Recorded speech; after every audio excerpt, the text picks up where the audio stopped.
Welcome in, everybody. If you are joining us on Facebook Live. Oh, nice. Shannon got Salty for her name. I just saw that. Very cool. She is Shannon Salty Sweeney. I'm Chris Duel. It's a Friday. Jeremy Fouts. He is our soundscape stylist this morning. You may be seeing him on this screen sometime soon this morning. Uh-oh, that's the end of the music. That means we're doing this thing. Actually doing a live radio show. Here it comes. See this link. See, I am muted. That's good. This is the Chris Duel Show. Come for the sports talk. Stay for the echo.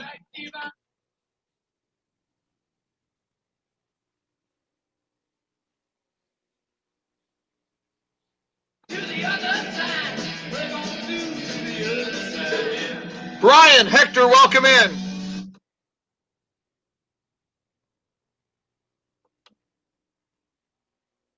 My, oh my. The head coaching vacancies are being filled quickly in the National Football League. Two officially, and one really big one, since we left the air yesterday, and now another one looks like it's about to happen. Welcome in. It is the Chris Duel Show with Shannon Salty Sweeney on a Friday. Thank Landry it's Friday.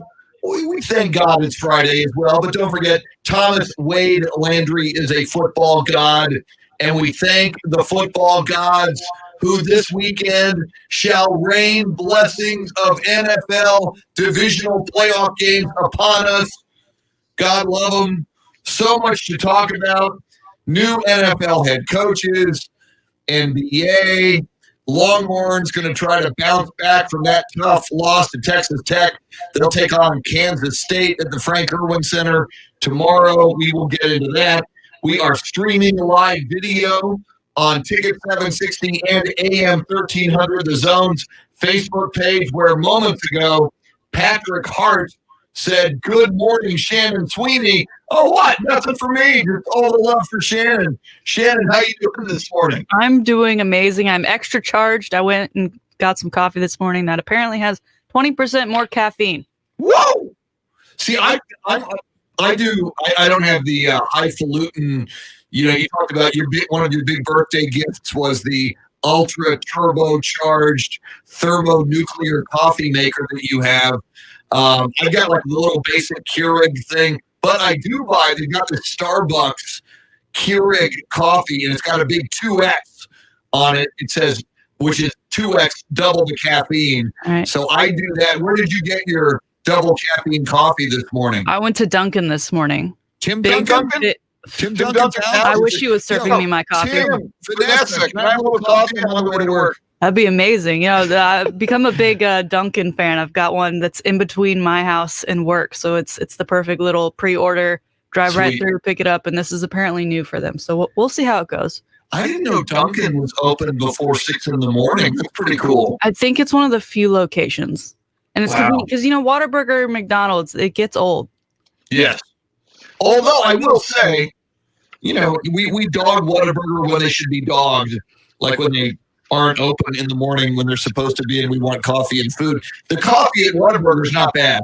Okay. I mean, it's not. Do they have flavoring though? Because you can see how white I am on here. I need I need my milks, I need my sugars, and I need my caramel macchiatos. See, I'm such a boring guy when it comes to, I just drink coffee black. It's like, I can't do it. My first goal, get this caffeine into my bloodstream as quickly as possible. It's like, I don't have time to quibble. Just get it to me. I will guzzle it so that I can function at 6:13 in the morning. So I suspect Whataburger doesn't have a lot of coffee variations, but I don't know that for sure. I need my coffee not to taste like coffee.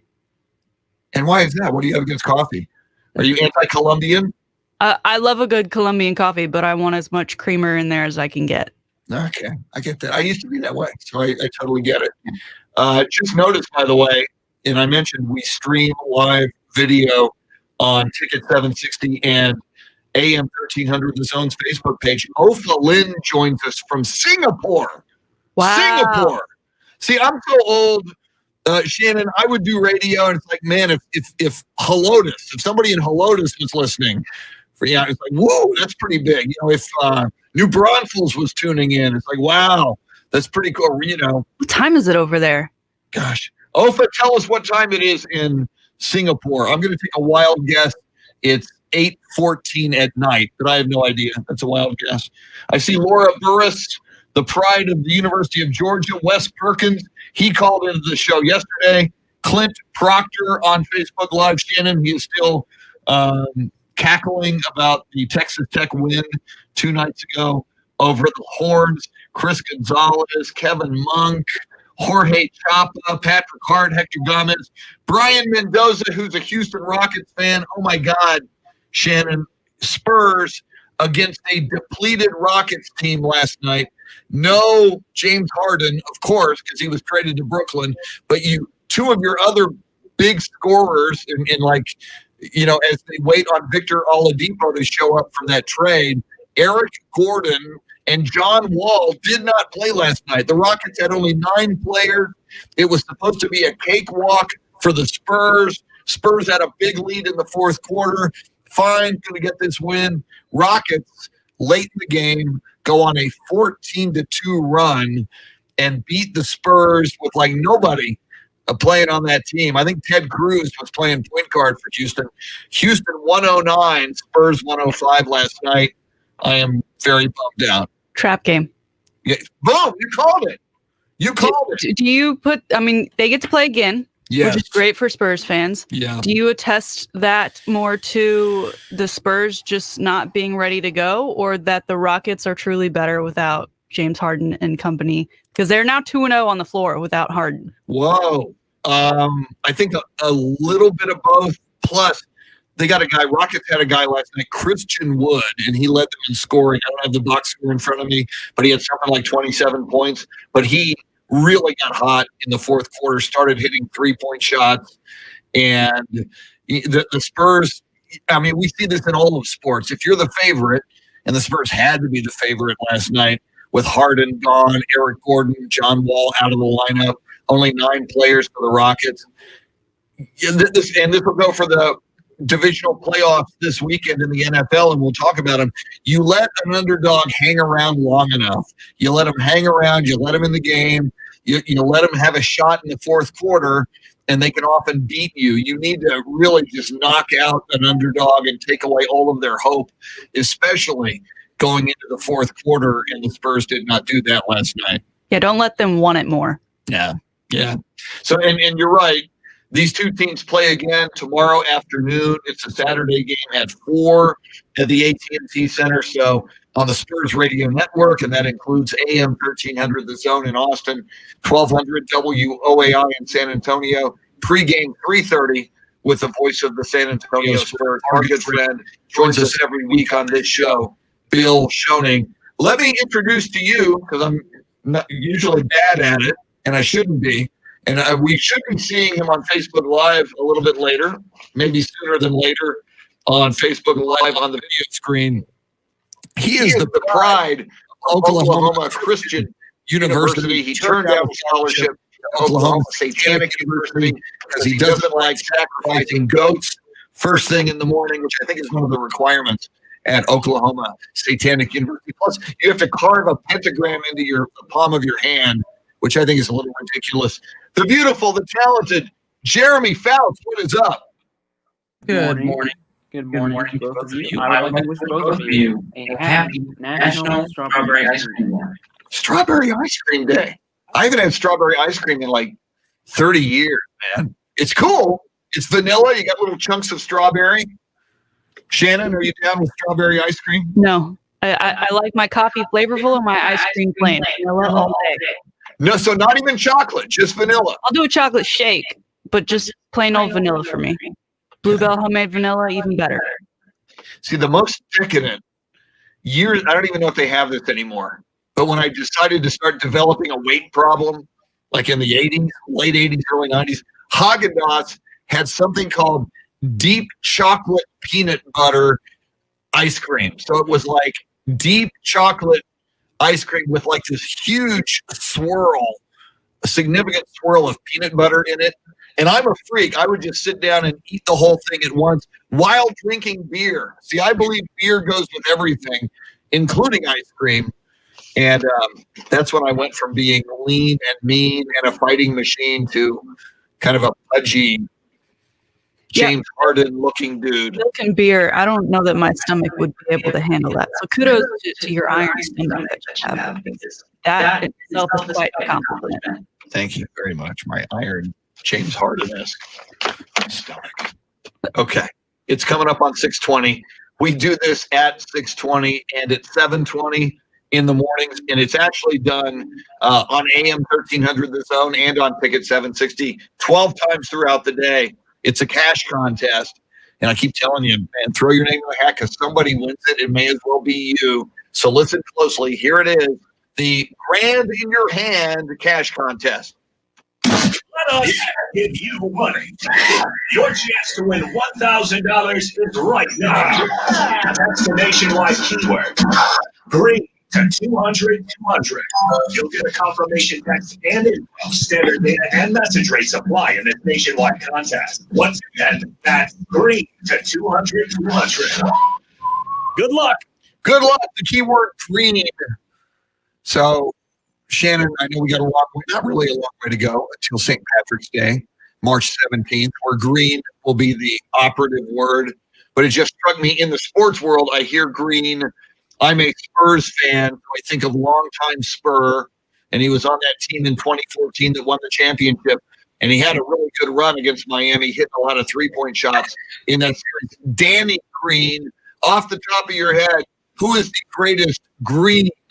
And please don't say Draymond. Who is the greatest green to ever play in the world of sports? I mean, right now, because you just said those are the only two that come to mind. You'd have to pick Draymond. I mean, Danny Green. I got one other. I got a better one. I got a better one than Draymond, just because I'm an old guy. Darryl Green, defensive back, Washington football team. I think he's in the Pro Football Hall of Fame, which eclipses. God, I hate Draymond Green. Well, as a Cowboys fan, you're not allowed to say that. Just anything Washington at all. But you said Green playing so well against Miami, hitting all those threes when he was with the Spurs. That was his knock all last season. Yes. And even this season, I think the other night he didn't make any points. He Zero was from the this way floor. with the Spurs, very hot and cold offensively. I mean, some nights he could oh my God, Laura Burris just said mean Joe Green. See, I wanted to say Mean Green, but I didn't want to is that a movie character or something? Because you never want to say a nickname. Yeah, and Wes Perkins, our friend, he called the show yesterday. He got in here along with Laura Burris and Jeff McClanahan on Facebook Live. So the greatest green, if you can beat Mean Joe Green, good luck with that. The greatest green to play in any sport was Mean Joe Green. I'm totally down with that. Draymond has all those championships, though. Yeah, but Draymond's God. I mean, so does Danny because he's a traveler, and he goes. That's right.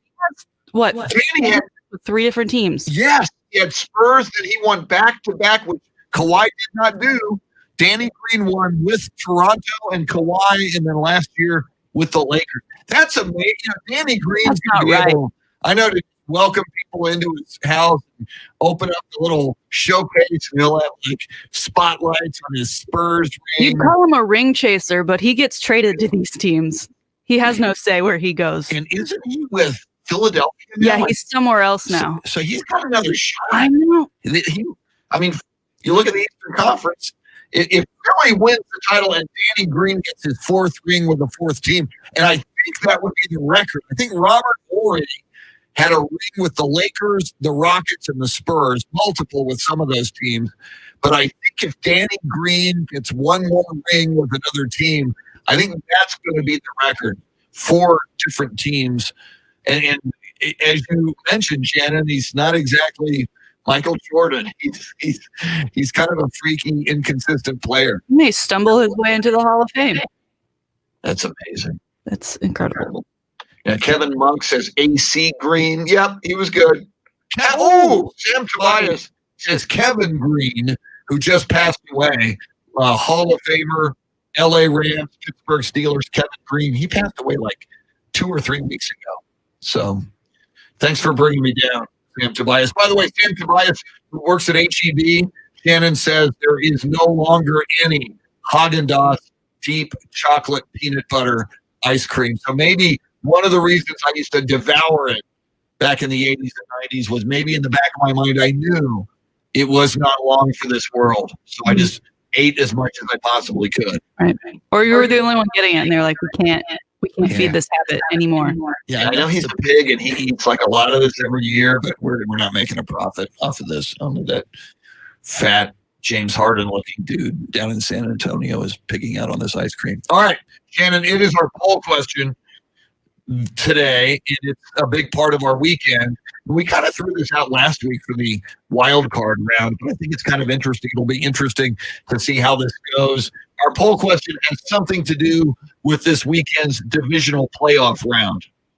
Yes, sir. We're asking which underdog is most likely to win the NFL playoffs this weekend. We got Rams over Packers, Ravens over Bills, Browns over Chiefs, and Bucks over Saints. And early voting has the Bucks over Saints, leading the way with 58%. Tom Brady versus Drew Brees. Everyone knows Tommy when he's in the playoffs is just a different animal. Followed by Ravens over Bills. Finally, Rams over Packers, and no votes yet. The Browns over Chiefs. Well, that'd be hilarious if nobody says the Browns have a chance. And yet everyone voted last week for the Browns. Yeah, that's right. Wow, where'd you go, Browns backers? Well, and it's interesting. Again, I'm a little surprised, and maybe it's a generational thing because I'm an old guy. Yesterday I'm asking you, I'm asking Sam, people on Facebook, what's the one game you're looking forward to out of the 4 this weekend? And you, clearly, Shannon, because you grew up with the starting center for the Buffalo Bills, you are all over Ravens Bills. But man, to me, Brady versus Drew Brees is just such a marquee must-see game for me. I'm so excited to see that. And I continue to say this, and I will underscore it throughout the morning, I'll hopefully say I told you so on Monday. It is hard in the NFL or anywhere to beat a good team 3 times. If it's a crappy team and you're a great team, yeah, okay. But the Buccaneers are good, and the Saints are trying to beat them for a 3rd time this season. And Tom Brady and Bruce Arians and that Buccaneers defense, they got a lot of film to look at, and they've got a lot of adjustments to make. I've got a real good feeling Tampa Bay wins this weekend. How do you feel about that game? I like your theory. It proved me wrong last week with the Spurs Lakers. Are you calling your shot, Tom Brady, right now? I'm calling my shot. Brady wins, and Brady is headed to Lambeau to take on. So I guess that means Packers over the Rams, but that's not a stretch. So yeah, I'm calling my shot. Brady wins. All right, we'll hold you to it. All right. In fact, we'll call all of our shots. In fact, Paul Alexander going to join us coming up at 7:00. One of our football gurus.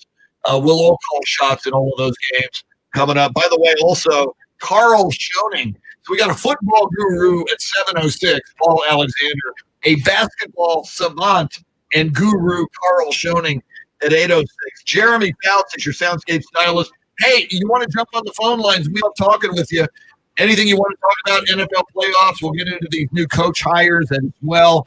800-707-9760 is the phone number. Jump on if you want to talk with us. 800-707-9760. Shannon Salty Sweeney, Jeremy Fouts, and me, Chris. We're with you till 9. You're listening to the Chris Duel Show.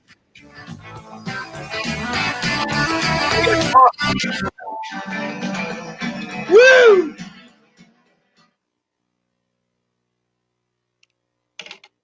Danny Green with the Sixers, Sam Tobias.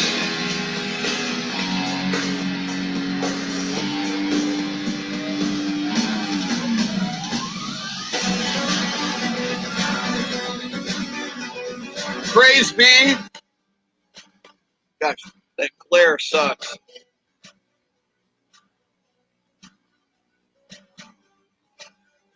Praise be to St. Thomas Wade Landry. I'll be right back. I'm on a coffee run. Jeremy is in the house.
Playoffs.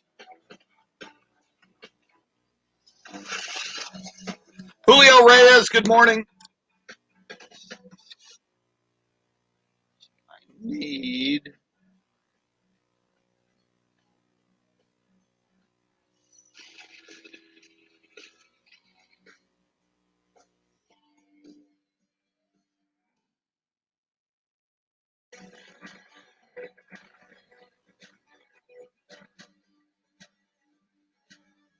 Yeah, Shannon, we'll get into Urban Meyer talk here. Robert Saleh, and apparently Atlanta very close to hiring Arthur Smith, the Tennessee Titans coordinator. Julio Reyes, welcome. Sam. Laura Burris from the University of Georgia, personal friend of all 7 of Herschel Walker's personalities. Very cool. Why is that not working? Hello? Oh, okay, it is working.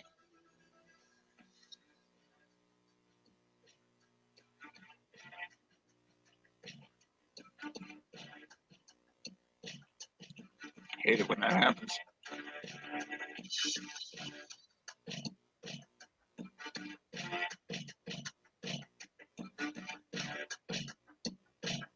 Okay, now.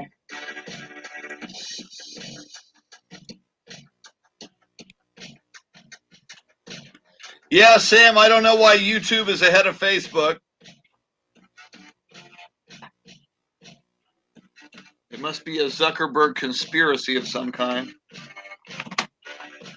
Let's see if I can.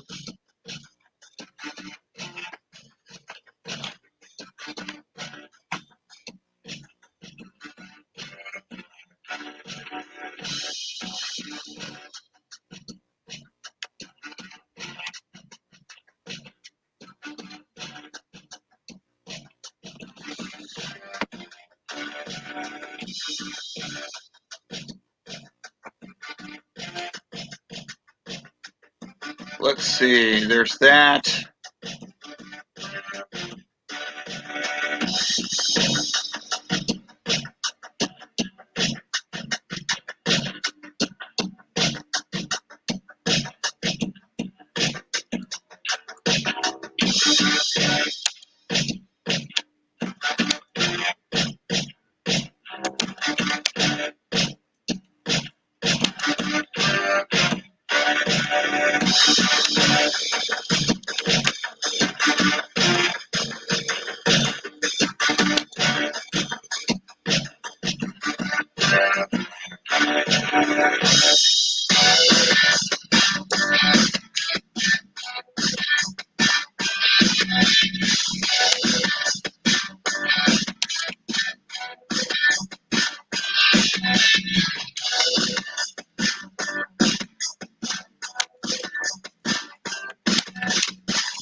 Michelle Johnson from Marysville, Kansas. Welcome in. Hello, Michelle. Need to start guzzling some of my coffee.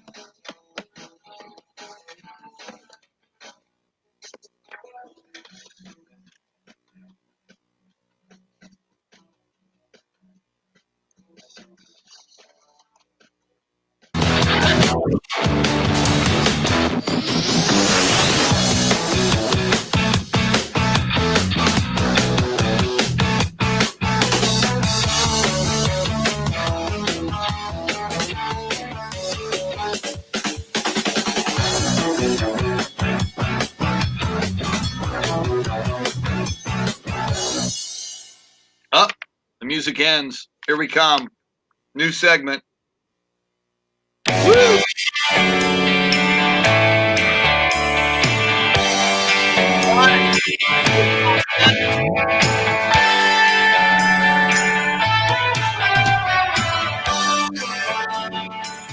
Yes. Excellent choice. Soundscape stylist Jeremy Fouts laying Tom Petty and the Heartbreakers on us. The waiting is the hardest part as we wait for an NFL football weekend. In fact, our guest coming up at the top of the 7 o'clock hour, football guru and Renaissance man Paul Alexander said to us on this show last week, actually earlier this week, because we had him on Tuesday after the national championship game, that his favorite weekend in the NFL is this weekend because these divisional playoff games are much more meaningful than the wild card round.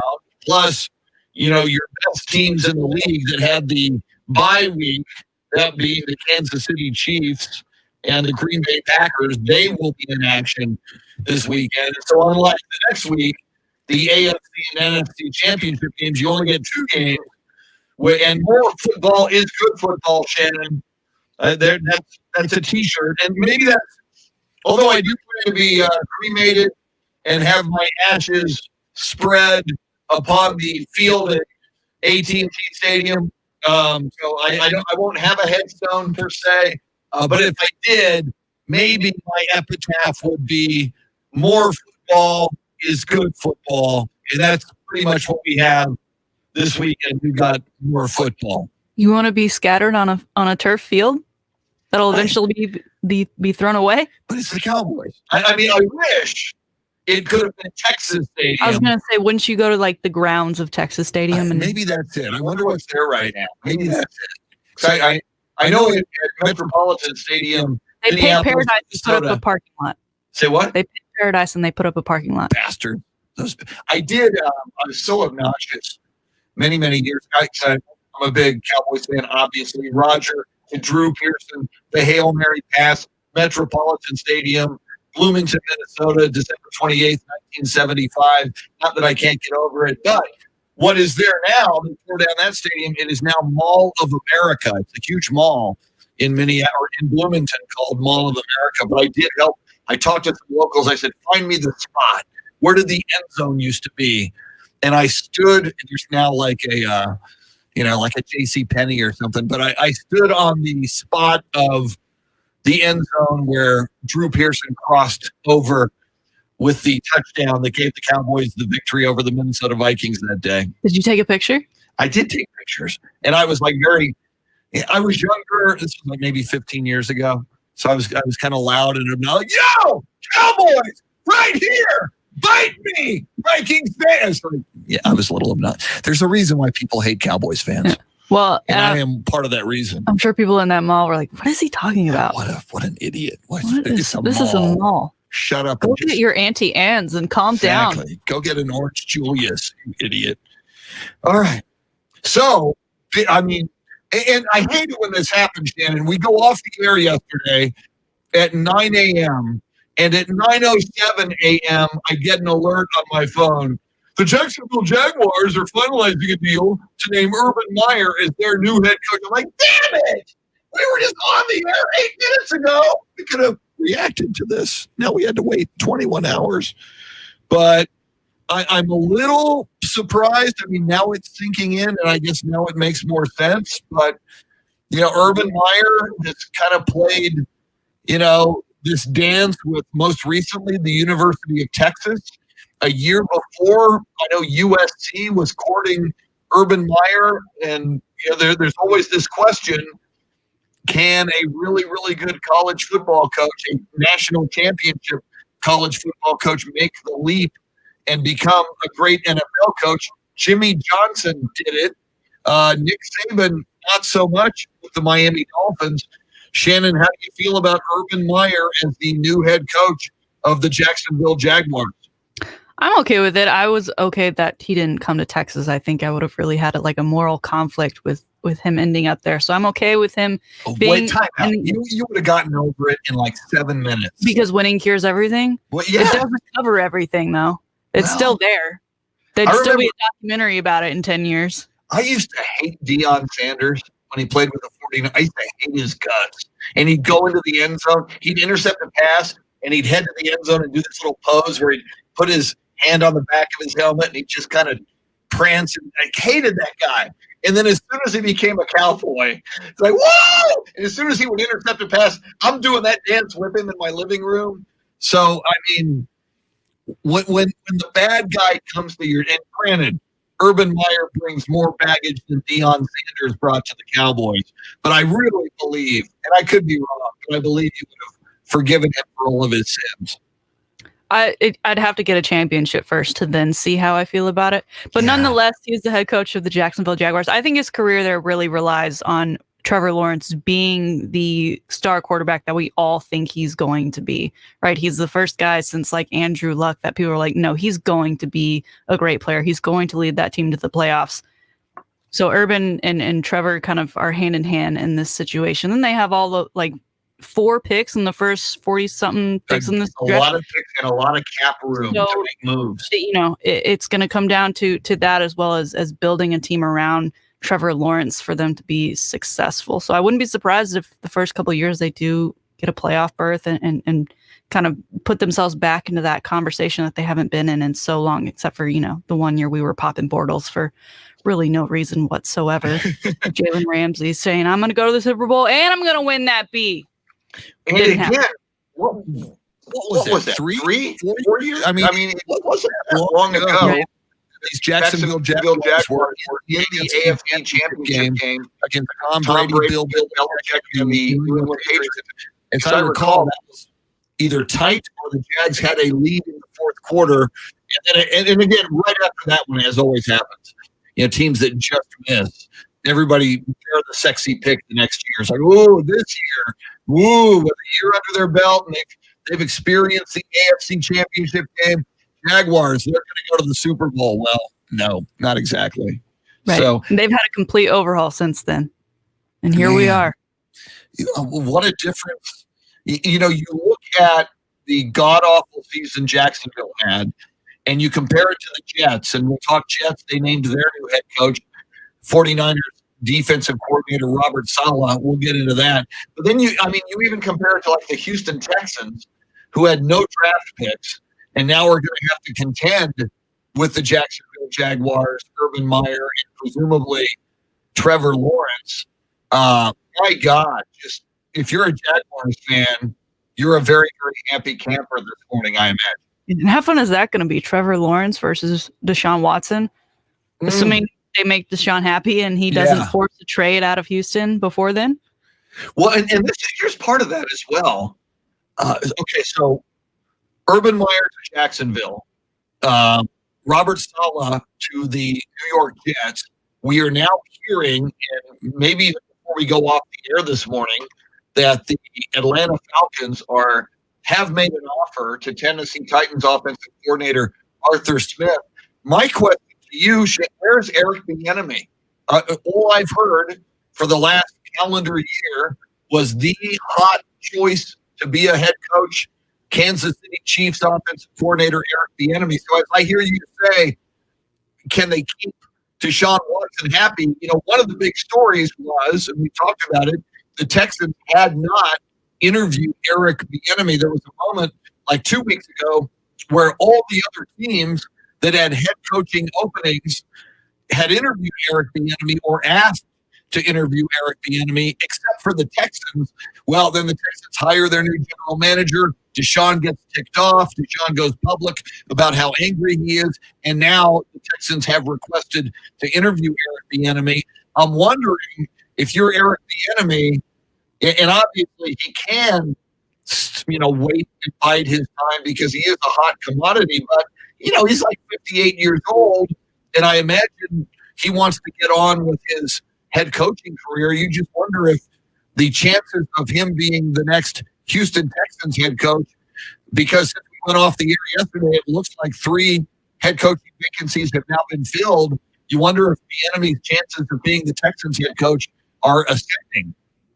Well, if he leads the Chiefs to another Super Bowl and then another Super Bowl championship, maybe not. I mean, he's still, you just mentioned the former Titans OC possibly getting that head coaching gig. They're no longer in the playoffs, so they may just be respecting Eric Bieniemy's time at this moment as he prepares to take on the Browns this weekend. And then, we heard the rumors of Jason Garrett possibly being interviewed for the Chargers job. That kind of died out. We had Doug Peterson get let go from the Eagles. They're supposedly wanting to interview Kellen Moore, who just got a contract extension at OC. Please with the Cowboys. Take him, please. You can have him. What? First, he's going to go to Boise, back to his, stomping grounds. And then, no, that doesn't work out. I'm going to stay with the Cowboys. And I'm here for that. Aikman said that was a done deal at Boise. Right. And that perhaps Jerry Jones threw a lot more money at him. Because #4Dak. And then now he's going to go interview for, like I said yesterday, you can have him. He's not that great to me, other than that Dak likes him. Like if Dak didn't like him, he'd be out the door. I think everyone knows that. So the NFC East continues to be a dumpster fire, even when they're not even on the field. But yeah, we'll see where everyone lands. That even with Doug Peterson being out, he's a name that's now getting thrown around to possibly still land a head coaching gig now that he's out with Eagles, because he wasn't part of that Black Monday firing spree that we usually get. They waited a little bit. And interestingly enough, yesterday the NFL did decide they are not going to punish the Eagles for benching Jalen Hurts. I've got mixed emotions about that. That clearly looked ugly and ridiculous, but that would be, you get into a slippery slope as a league if you start trying to read the minds of coaches and organizations. And if you start to, I mean, it's hard to prove. And immediately after that game, Doug Peterson did say, my decision, it was the right decision. I thought it gave us the best chance to win, curiously. And I wanted to give this dude, this third string quarterback a chance to play. But I as angry as I was at the Eagles for doing that, and as much as I think it was a tanking move, I still don't think as a league, unless you have absolute confidence that you can slam them like that. Yeah, I think that'd be a super strange thing to be punished, and you should totally have just switched the times of the game to where the Cowboys and Giants would have played later in the day, because that to me was strange that they just didn't flex those two games to begin with. But his move felt very senior night of let's let the manager get in here because he's graduating and he's helped us out the last 4 years. So we should show him some love, let him get some playing time. His parents are here. Let's work in a phone call at 800-707-9760. Emmanuel is on the phone line. Emmanuel, you are on the show. What's going on, man? Hey, how you doing, Duel? We're good. I'm here. You all talked exactly. Sharon said exactly what I wanted to say. I can't believe that the Eagles would want to talk to a guy who only won 4 or 5 games as their OC to be now the coach. Something's wrong there. I don't understand it. He can't be this good. You know what I mean?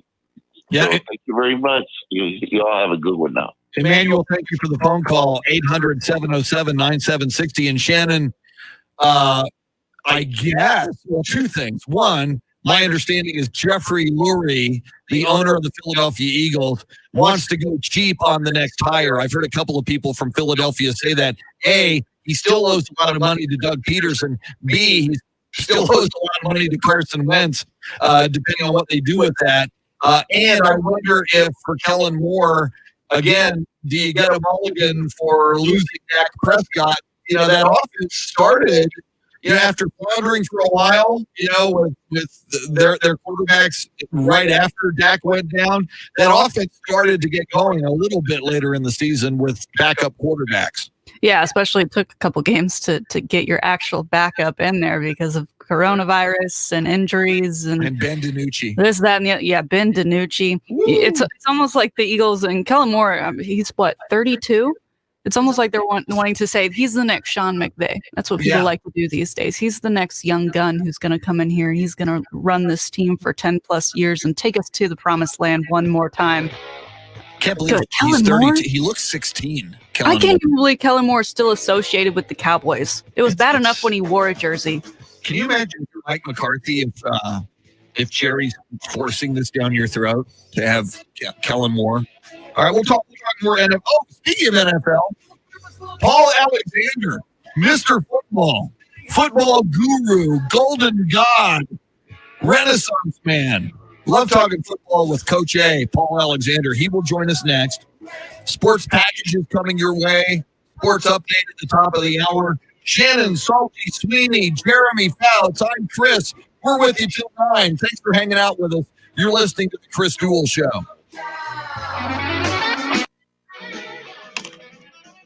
Yeah, Shannon, sorry I jumped in abruptly to that call. I just realized that call was there. So. It's Sharon.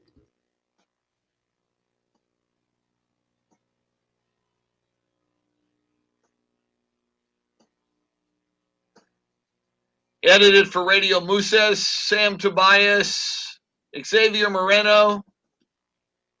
Zeke is going to demand a trade to Jacksonville. I hope he does. Yvonne Yancey McGowan, welcome in. Michelle Johnson does not like Deion Sanders. John McGee, welcome.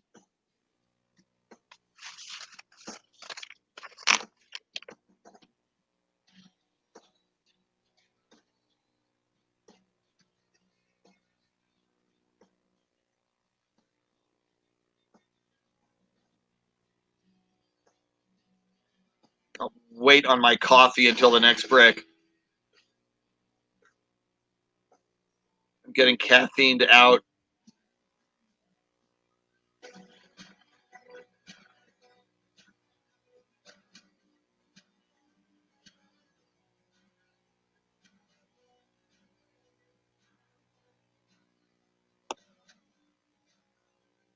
David Baez.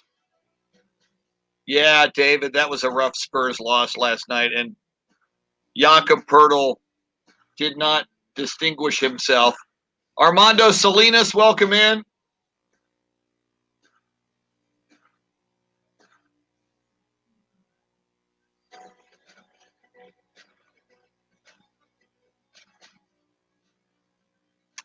John McGee says, my team is out, but I'm hoping the Browns go far. Well, John, man, if the Browns get a win against Kansas City, my God, that'll be one of the upsets of the year. But they're hot right now. Anything's possible. You say, if not the Saints or the Bucks. Yeah, I'm picking and believing and probably wishfully thinking that the Tampa Bay Buccaneers are going to win.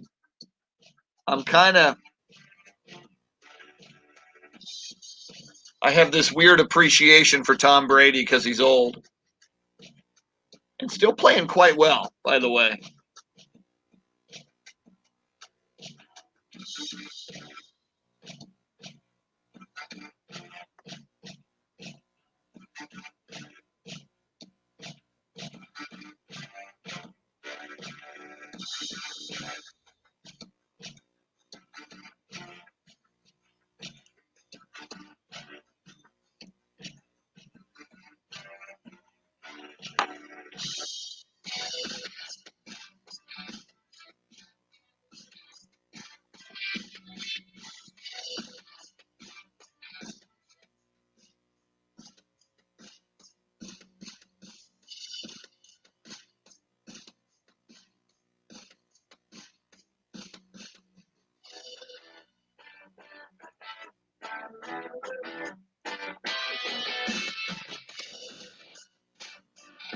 Whoops.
Thank you, John.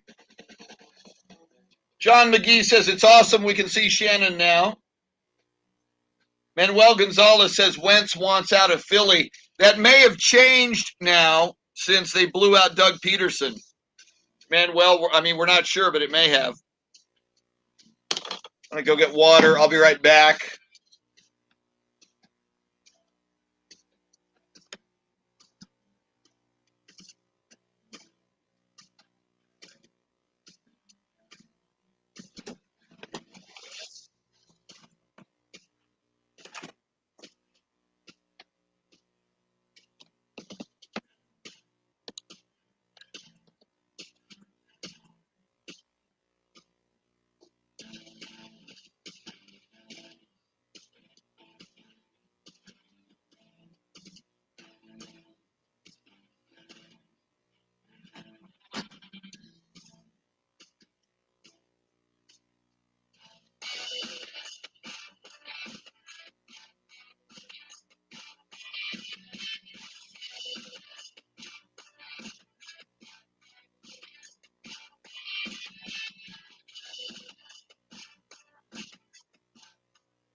Yeah, Barney, we're still working on the Echo. We haven't had the engineers look into it yet. We're going to do that soon, I hope.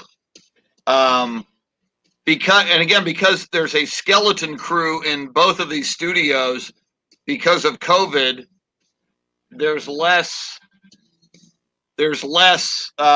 availability of engineers to help us out. So we're kind of on our own. But we continue to work on it.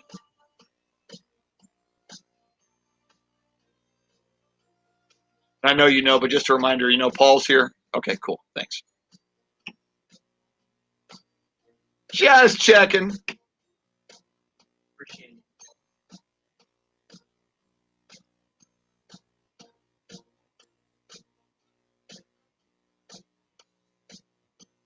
I'm clicking on the YouTube stream. I haven't done that before. I see Shannon posted that through AM 1300 The Zone. Woo! Look at that.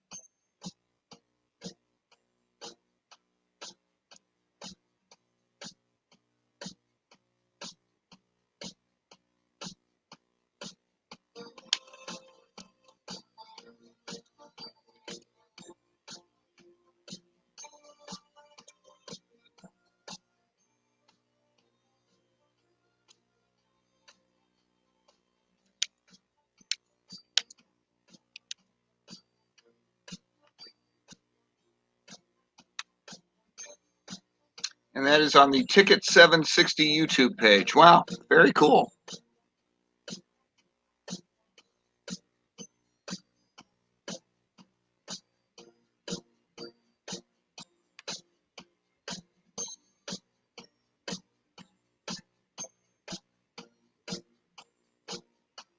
Jeremy is calling Paul.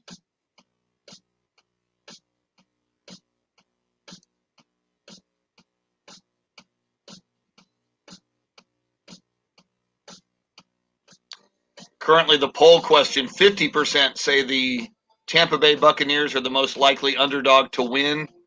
Then the Ravens at 27%. Browns at 13%, ahead of the Rams at 10%. Browns more likely to beat the Chiefs than the Rams are to beat the Packers.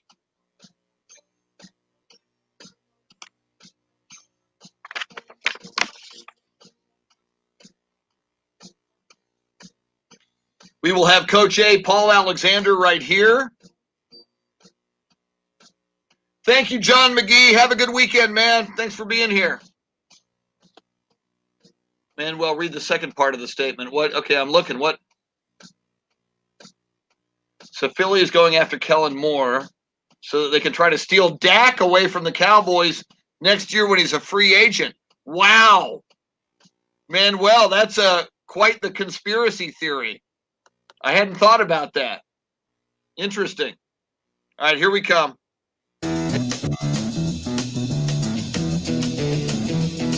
This is the Chris Duel Show. You know the day destroys the night, night divides the day. Try to run, try to hide, break on through to the other side. Break on through to the other side. Break on through to the other side, yeah. Here we go. Now, Chris Duel. Hallelujah! Hallelujah and praise Tom Landry. Tom Landry, one of the football gods on high, who rains down football blessings upon us. Welcome into the Chris Duel Show. I'm Chris Duel, along with Shannon Salty Sweeney, as we embark on what our next guest called, and I think rightfully so, his favorite weekend of the NFL football season, more so than the Super Bowl, more so than AFC, NFC championship weekend.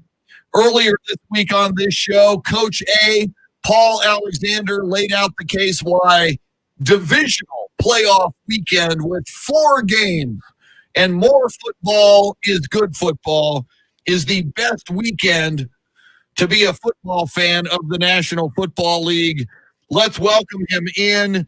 He's done it all in broadcasting, radio, and television news, television sports, one-time play-by-play television guy for the San Antonio Spurs, one-time host of the coaching show for the Texas Longhorns in Austin, now running a major television news operation out of Beaumont, Texas.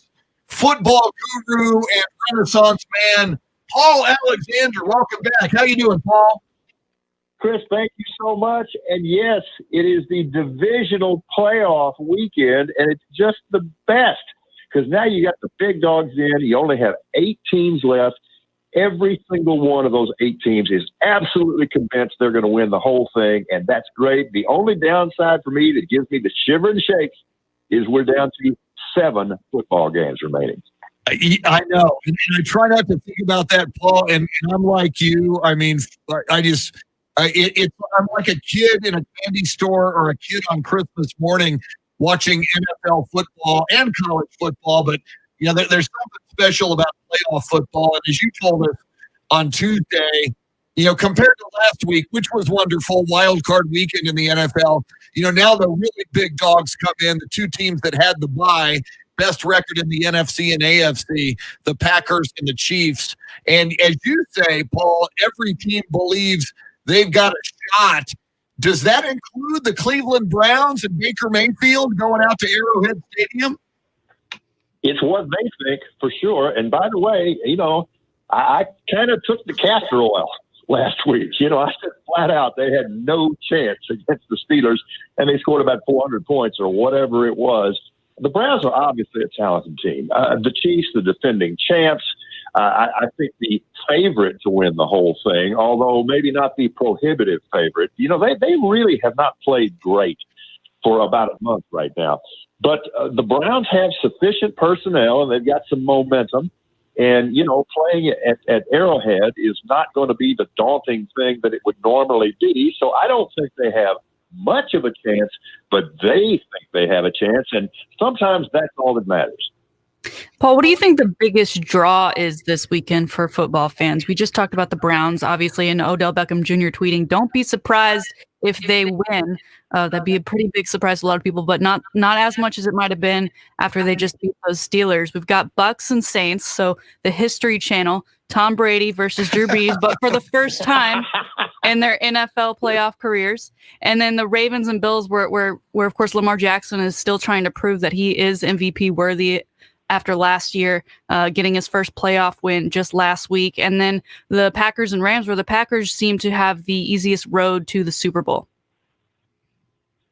All of these matchups, Shannon, really intrigue me from a strategic matchup standpoint. But the one that I just can't wait, Ravens Bills. I mean, that is fascinating. You got a Bills team that's the hottest team in the league. They're playing great, although, you know, it got a little hairy for them last week for sure. And a Ravens team that started hot and then really backed off and now has the pedal to the metal again. And their offense and that very sophisticated running game is very potent. So I favor the Bills. I frankly am emotionally for the Bills because I've kind of bought into the whole thing this year. But the Ravens can absolutely win that game, and it would not terribly shock me. But the other matchups as well, if you're really into the X's and O's thing, it doesn't get much better than this. Paul, if we look at that Ravens-Bills, and it's interesting because I've been asking people this whole week, of all the games, which are you most looking forward to? As an old guy, I am looking forward to Brady versus Breeze, the 4th out of the 5 on Sunday evening. But that Bills-Ravens game on this radio show, we've got a little extra interest because the center for the Buffalo Bills, Mitch Morse, grew up throwing the football in the front yard with one Shannon Sweeney. Shannon, tell Paul about your growing up relationship with Mitch Morse. Yeah, I really take a lot of pride and credit in the career he's had so far in the NFL, success with the Kansas City Chiefs and now with the Bills. And obviously he's a big part of Josh Allen, and Josh Allen has had such a great season. If Josh Allen is able to get the Bills even to the AFC championship game, even if he doesn't get to the Super Bowl, is he going into next season one of the top quarterbacks in the league, especially after a year like this? Well, first of all, let me just say that I love those kind of stories. You know, when we all have personal connections and we realize these people who have gone on to great success in professional football, you know, they start off as kids just loving the game. So yeah, I think the upside there is almost unlimited. But it's great to have stories like that. Alex Van Pelt, now a very, very prominent NFL offensive coordinator. He spent some time in the league, a great quarterback at Pitt. He lived about 8 to 10 houses down from us in San Antonio at one time. And he'd come over on Saturday afternoon and just hang out and get some chips and dip and watch some ball. It's great when you got that kind of personal connection. Very, very cool, Paul. And turning our attention now to the last game of the 4, the Sunday early evening game at the Superdome, the Tampa Bay Buccaneers against the New Orleans Saints. As we know, Drew Brees and the Saints swept the Bucs this year. I've said it to Shannon, and I've just seen it play out over my lifetime, especially watching NFL football. When it comes to the playoffs, it's hard to beat a good team 3 times, and we all know about Tom Brady's success in the playoffs. How do you look at this game, and what do you think the odds are that the Tampa Bay Buccaneers can walk out of the Superdome with a victory? You know, I hear what you're saying about it being very, very difficult for any team to beat another team 3 times in one year. I get that. I actually very much subscribe to that theory. I've heard that kind of poo-pooed by some pundits this week. I don't necessarily agree. But the reason I think I favor the Bucs in this one is that I think they're playing a little better. And now here's my reason that's going to it hurts me to say it, and people are going to get mad at me when they hear it right now because, I mean, Drew Brees is such an endearing figure and has had such a wonderful career and is still a great quarterback. But we talk about this matchup of old men, and I've heard people say that they see signs that Brady is physically deteriorated. I do not. I emphatically do not. Now, excuse me. As a matter of fact, I think he's got more arm strength and more muzzle velocity than he had a year ago. And I see the intermediate balls that he throws, especially the diagonal crosses, and they're still frozen ropes. Breeze, on the other hand, now he's incredibly talented to begin with, so even if he's somewhat diminished, he's more than formidable. But I'm clearly seeing signs of physical deterioration in Drew Brees. I picked the Bucs. Yeah, and it's amazing, Paul, if we have this discussion and we're talking football with Coach A, Paul Alexander, on the Chris Duel Show. Somebody was talking to me about the other day, Brady, when he threw his touchdown pass in the wild card round last week, he became the oldest man to throw a touchdown pass in the playoffs in the NFL.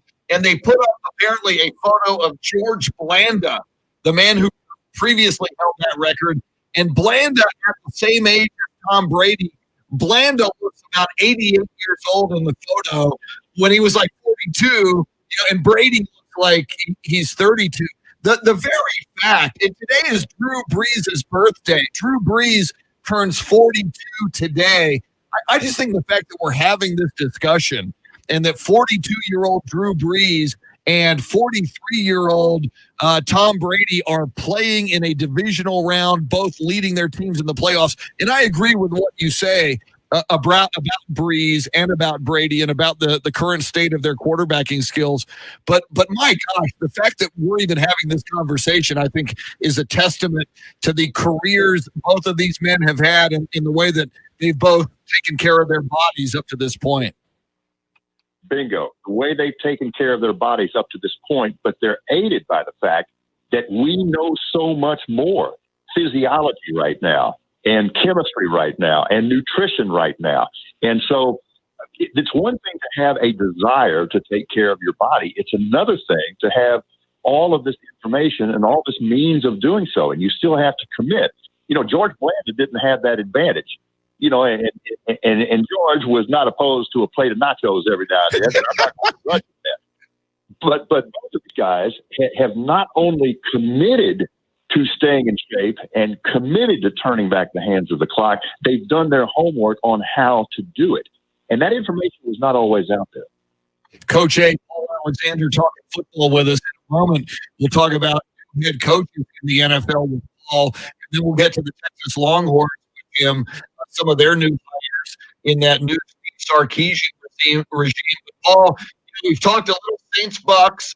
We've talked a little Browns Chiefs. We've talked a little Ravens Bills. Interestingly, and it's funny, this game really doesn't show up on people's radar as much as those other three games. The very first game we get tomorrow at 3:35 Central Time, Lambeau, Green Bay, Aaron Rodgers and the Packers against the LA Rams.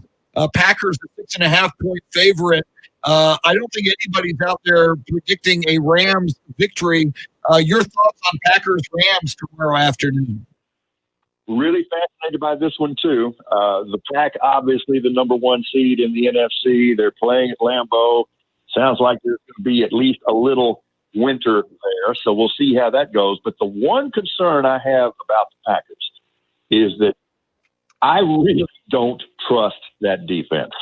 I particularly really don't trust that rushing defense. I mean, what they did in the NFC Championship game last year against the 49ers was an embarrassment. And I don't use that word very often. That was not even a professional effort. And you thought that might be a one-off. But you remember the game early this season when they went up 14-0 on the Buccaneers in like about 4 minutes, and it looks like Rodgers is just cruising. And from that point on, the Buccaneers bludgeoned. They bludgeoned them. And they looked just as ineffective and, frankly, just as frightened as they had looked in the NFC Championship game against the Niners last year. Now, everything's gone the Pac's way this year. I have real reservations about that defense being able to hold up 3 weeks in a row. On the other hand, my God, Rodgers, who's had such an incredible career, is having the best year of his career. It clearly is the best year of his career, and he clearly is the league's MVP. So the Rams, their whole offense really is built on running the ball and then play action off of that. That whole bootleg game off the play action. If they could get that running game going, they could make the Packers very nervous early in that game. So, yeah, I think it'd be silly to pick against the Pack this week. But on the other hand, the Rams' victory would not shock me. Now, the one thing, frankly, that would concern me if I were a Rams fan, which I'm not particularly, is that Goff has got to go because Wolford can't. Frankly, I might trust Wolford more. I don't know. Wow. Okay, Paul Alexander. In a moment, we'll talk about new coaches, including Urban Meyer to the Jacksonville Jaguars. But right now at 7:20, we do this at 6:20 and 7:20. We do it 12 times throughout the day. It is time for the Grand in Your Hand cash contest. Let us give you money. Your chance to win $1,000 is right now. Text the nationwide keyword GAME to 200-200. You'll get a confirmation text and info. Standard data and message rates apply in this nationwide contest. Once again, that's GAME to 200-200. Good luck. Good luck. And we're talking football with Coach A, Paul Alexander. Paul, shifting gears to a big story in the NFL yesterday. Urban Meyer agrees to become the next head coach of the Jacksonville Jaguars. They've got the number 1 overall pick. Presumably that'll be Trevor Lawrence. They've got a lot of high draft picks. They've got a lot of cap room. But, of course, Paul, one of the questions, not all college football coaches can make the leap from being great in college to being great in the NFL. We saw Jimmy Johnson do it with the Dallas Cowboys. Nick Saban with the Miami Dolphins, not so much. Steve Spurrier, not so much. Your thoughts on new NFL head football coach Urban Meyer? Get your popcorn ready because this is going to be so much fun. Storyline after storyline after storyline. Okay, you got Urban Meyer, who, as they say, has been a success at every level. More on that in just a moment. And you talk about the problems that some college coaches have had making the jump to NFL head coach. And it's been hard for a lot of them. Some of them have done it rather seamlessly. But here's the thing.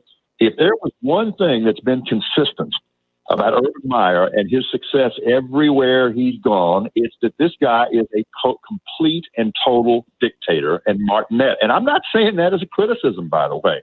It's obviously led to great success. And you can do that in college football. I don't know that you can do that in the NFL. I think, this ain't Lombardi's world anymore. You can't do that. Now, he also is a very smart guy. So he may have the ability to adapt, but I'll believe it when I see it. This is going to be really interesting, but they are going to have Trevor Lawrence. I mean, that's a no-brainer for them. I was thinking earlier when it looked like the Jets might get the first pick, that might not really be a no-brainer, that really you might not give up on Darnold, and you might use all that to leverage it and get some good people around Sam Darnold. But when it comes to Jacksonville, yeah, they got to do what they got to do. And honestly, that's not an unattractive place to play. You got good weather. You got no state tax. We forget that 3 years ago, they were in the fourth quarter with the lead in the AFC Championship game. So I just can't wait to see that. And Paul, do you think that Trevor Lawrence and Urban Meyer are kind of tied at the hip at this point as far as whether or not they'll be successful and stick around in Jacksonville? How long of a leash do you think they'll get? Well, if you're going to pay Urban Meyer what you're going to have to pay him, it's a pretty long leash, I would think. And, Trevor Lawrence, his evaluations by really all NFL personnel people are just off the charts. They're saying he's the most can't-miss guy they've seen since Andrew Luck, which is pretty high praise. The only thing, and I don't necessarily see this, but the only thing I've heard personnel people say that they're a little concerned about is if you look at Clemson's offense, as great as Lawrence's arm is and his anticipation and his touch, he hasn't done a lot of throwing from an NFL style of offense. Now, of course, what smart people will do is forget about running an NFL style of offense and let this guy do what he does and surround him with good people. But it'll be interesting to see that relationship as well, because playing for Urban Meyer is not going to be the same as playing for Dabo. Huge point. Paul Alexander talking football with us. Paul, let's shift gears to the Texas Longhorns. I know that is a topic near and dear to your heart. Big story this week. Steve Sarkisian reports are he is naming Kyle Flood, who has worked with him not only at Alabama, but previously with the Atlanta Falcons.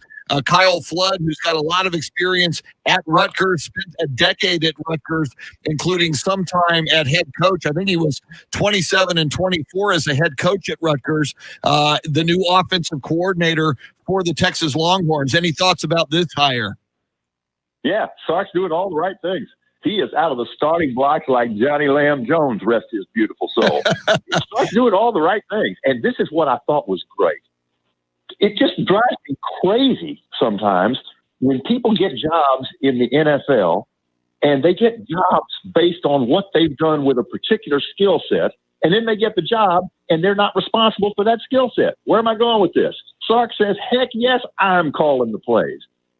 It just makes linear logic. You got that job primarily because you are a brilliant play caller, and he is. That's not an unwarranted reputation. Steve Sarkisian is a brilliant play caller. So why would you go to a new job as a head coach? Why would you do that and then stop doing the thing that got you the job and the thing you do best? I think that makes all the sense in the world. And as a Longhorn fan, I'm fired up about it. Well, and Paul, another big hire that he pulled again from Alabama, Jeff Banks, announced yesterday that he will come over to Texas as a special teams coach. Not just that, but he is now the highest paid special teams coach. Coach 3 years, just over $3 million, comes out to about $1 million a year. Your thoughts on that and that contract for a special teams coach? Well, let's face it. The reason that job at Texas is so coveted is because you have essentially unlimited resources. Now, historically, I think sometimes those resources have gotten in their way. But the truth of the matter is, if you utilize them properly, it's not a bad thing to have unlimited resources.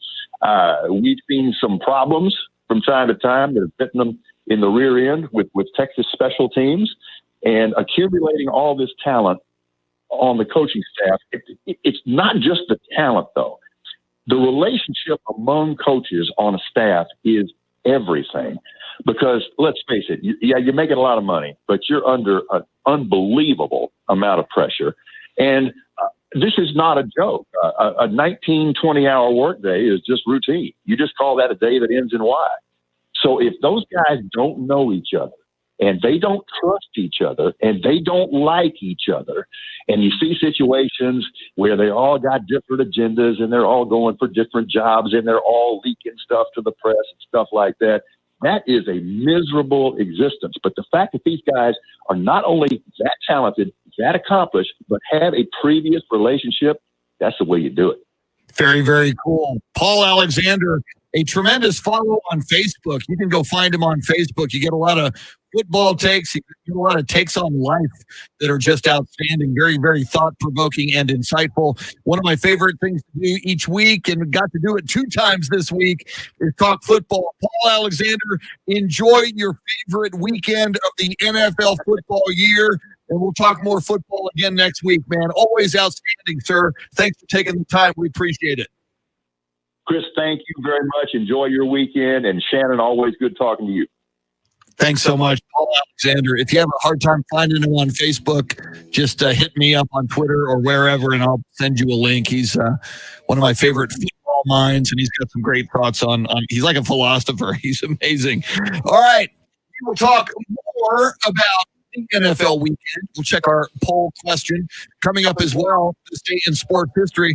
And I already gave away one of the sports birthdays, one of the quarterbacks playing this weekend in the National Football League, having his 42nd birthday today. I'll let you know what other sports birthdays there might be happening. She is Shannon Sweeney on Twitter at Shannon Sweeney. Jeremy Fouts, our Southgate stylist, on Twitter at SATX Foxy Grandpa. I'm at Chris Duel. You can dial us up, by the way, 800-707-9760 if you want to jump in here on the phone lines. We're with you till 9. You're listening to the Chris Duel Show.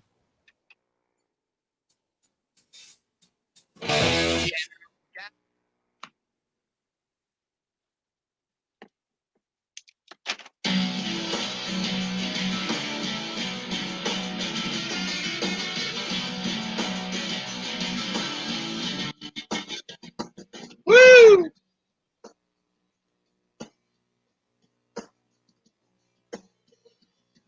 Yeah, thank you, Shannon. I see you just wrote that. Yeah, we got Carl Schoening, who is a basketball guru and basketball savant. He's going to join us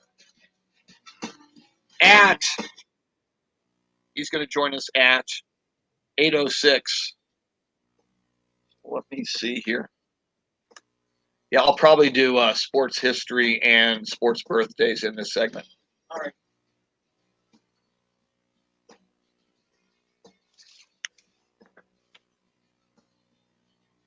I think I'm going to go get my second refill of coffee. So I will be right back.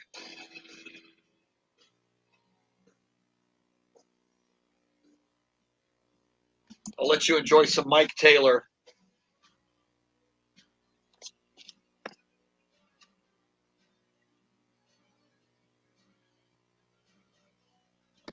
I have no idea where this Mike Taylor cardboard cutout came from. But there it is. For you San Antonio people, Mike Taylor, 4-7, right here.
Woo! Louisa saying Mike Taylor looks like a munchkin. And it won't be long. Won't be long before it's time to start talking Houston Astros baseball. Cardboard Breggy. Alex Bregman, baby. Woo! Woo!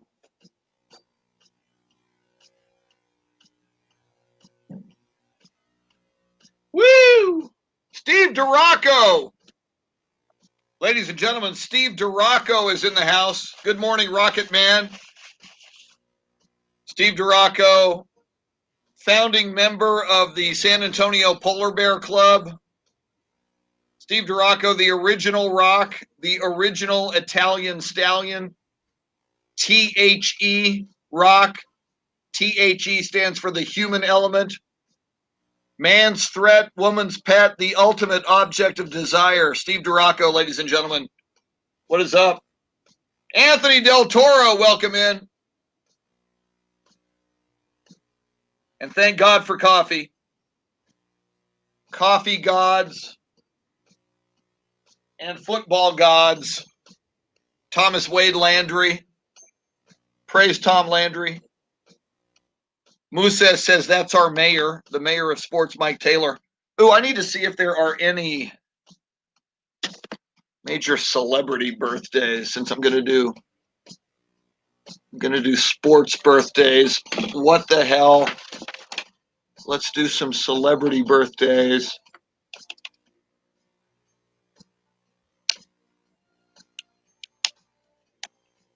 January 15th. The Ides of January.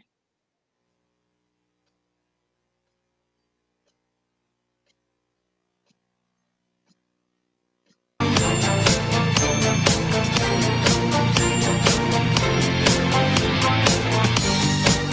are correct. Thank you.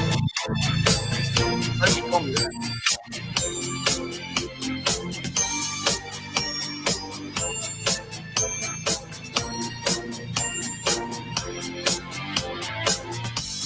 And I am looking at celebrity. I am so unhip. I don't know half these people. Dove Cameron is 25. Pitbull is 40. I've heard of Pitbull. Ben Shapiro, journalist, 7. Shane McMahon. Here we come. Look at that.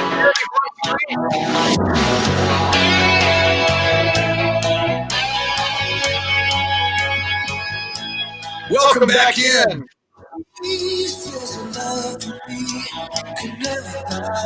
Chris Duel Show, Shannon, Salty, Sweeney. And that's right. Boys and girls, friends, Romans, countrymen. Romans love the show. They tune in on Facebook. Jeremy Fouts, your soundscape stylist, now on screen as we stream live video on Ticket 760 on AM 1300 Facebook page. So Shannon, are we getting not as many today? Either that or complaining about it. Yeah. If people on there want to let me know how wide I'm looking today, I did go buy like a teeny tiny selfie ring light. So I have that on. So I'm not as flushed, but I'm limited with places that I can put it. But I felt really weird buying it yesterday. That's I'm an influencer. I need a ring light. Is this your first influencer ring light? No, Shannon? I have a big one at home that can change how high it goes. It can be like 5 feet, and it holds my phone, and it's got all these different settings on it. But I just don't have the space to work with in here. So this one's literally, I have it clipped on to the mic up top, and it's shining on me. Very cool. Well, you look great. Thank you. So let me. Coming up in a moment, we're going to do this day in sports history and some sports birthdays and some celebrity and historical birthdays. There's one big historical birthday that, in fact, Jeremy Fouts told me about. So that's pretty cool, which I should have known about. We'll get into that. Somebody asked on Facebook, and Shannon, you replied, we will talk a lot of basketball coming up. Carl Schoening, our resident basketball savant, he's a basketball encyclopedia on all levels, NBA, college basketball. We'll certainly talk some Texas Longhorns with him. But I mean, this dude knows kids playing AAU basketball that we haven't even heard of yet. So we will get into that with him. But in fact, it's starting right now about 7:40-ish. It is Friday, January 15th. So let's take a look back in time. Let's climb into the time machine and take a look at this day in sports history. Thank you very much. Shannon, on this day in 1892. No, I was not alive then. I'm not that old. On this day in 1892, basketball rules published in Triangle magazine by James Naismith. He's that basketball Hall of Fame. This day in 1934, New York Yankees slugger Babe Ruth, nearing the end of his illustrious one-year contract worth $35,000. But that represented a $7,000 pay cut for him. $35,000 in 1934 was a lot of money. It's a lot of money. They'd be amazed at how much players get today. Woo. This day in 1942, the Chicago Cubs dropped plans to install lights at Wrigley Field because of the military need for materials. We were in the middle of World War II. It would take 35 years before lights were finally installed at Wrigley Field. Can you believe they're still playing baseball at Wrigley Field? And they played baseball there in World War II? That's crazy. This day in 1964, the San Francisco Giants made champion outfielder Willie Mays the highest paid player in baseball. They signed into a contract of $105,000 per year. Take that, Babe Ruth. On this year in 1997, Shannon, the first Super Bowl ever was played at Los Angeles Memorial Coliseum between, get this, the Green Bay Packers and the Kansas City Chiefs. The two teams with the buys in the first round of this year's playoffs. Packers beat the Chiefs 35-10. MVP was Bart Starr of Green Bay. Will history repeat itself? Do we have a Packers-Chiefs Super Bowl in our future this year? If we're going chalk like a lot of people are, I'm sure it will. That's kind of, you'll be seeing a lot of flashbacks to the 67 game if that happens, I imagine. For Cowboys fans on this day in 1978, Super Bowl 12 at Superdome in New Orleans. Cowboys beat the Denver Broncos 27-10. Cowboys had MVPs. Harvey Martin and Randy White on the defensive line were MVPs. That's pretty cool. Cowboys. And finally, in 1997, controversial Chicago forward Dennis Rodman kicked cameraman Eugene Amos in the groin. Ouch! During a game between the Minnesota Bulls Rodman would ultimately have to pay Amos $200,000 in a settlement and was suspended for 11 games without pay. How come nobody's finding your boy Draymond Green? Shannon, kicks a lot of people in the groin. That's part of it. That's one of Draymond Green. Yeah. Take a jump shot and kick that foot out. I don't like that. Has he never been fined for it? I don't think so. Maybe because they're on the court. Is that somehow more acceptable? You're asking for it if you're on the court. I've got 3 sports birthdays and some other historical and celebrity birthdays. Give me birthday music, Jeremy. Sports birthdays. Born on this day in 1948. Major League pitcher, Cy Young Award winner in 1970. LA Dodgers. Mike Marshall. Happy birthday, Mike Marshall. Born in Adrian, Michigan. Yo, Adrian. And Deja Vu, Shannon, born on this day in 1953. Randy White, the manager of the Dallas Cowboys, who was co-MVP on his birthday, Super Bowl 12 in 1978. Born in Pittsburgh, Pennsylvania. I didn't know that. And born on this day, Austin, Texas, in 1979. 42 years ago today, one Drew Brees. Because he's from Austin, do you love Drew Brees, Shannon? Well, Westlake was kind of the rival high school to mine growing up, so you didn't like him. Yeah, he wasn't our favorite. I think Austin. Would, if you were to put Nick Foles against Drew Brees as far as who do you like more, I think a lot of people might choose Nick Foles. Really? Just because I think his family has had a pretty big impact in the town. His dad has developed a ton of restaurants. And he comes back to Austin still to visit quite often, whereas Drew Brees, I think he considers his home New Orleans. And for always will. Wow, that's news I did not know. I wouldn't have thought Nick Foles is maybe more beloved in Austin than Drew Brees. I just would have thought over the years. I mean, Drew Brees, when he's winning, we'll claim that all day. But he's in Austin, just so you know. I think as far as a like standpoint, I think Nick Foles is the winner in that. Historical birthday, and thanks to Jeremy Fouts for reminding me.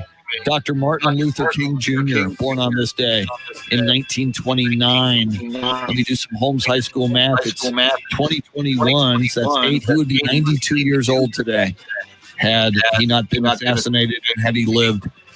He was killed in 1968. And here's why I'm just, Shannon, you got to help me out. I know Pitbull. Today's Pitbull's birthday. Pitbull is 40. 305. But I Googled celebrity birthdays. Dove Cameron is 25. Do you know Dove Cameron? No. Please say no. Thank you. I don't either.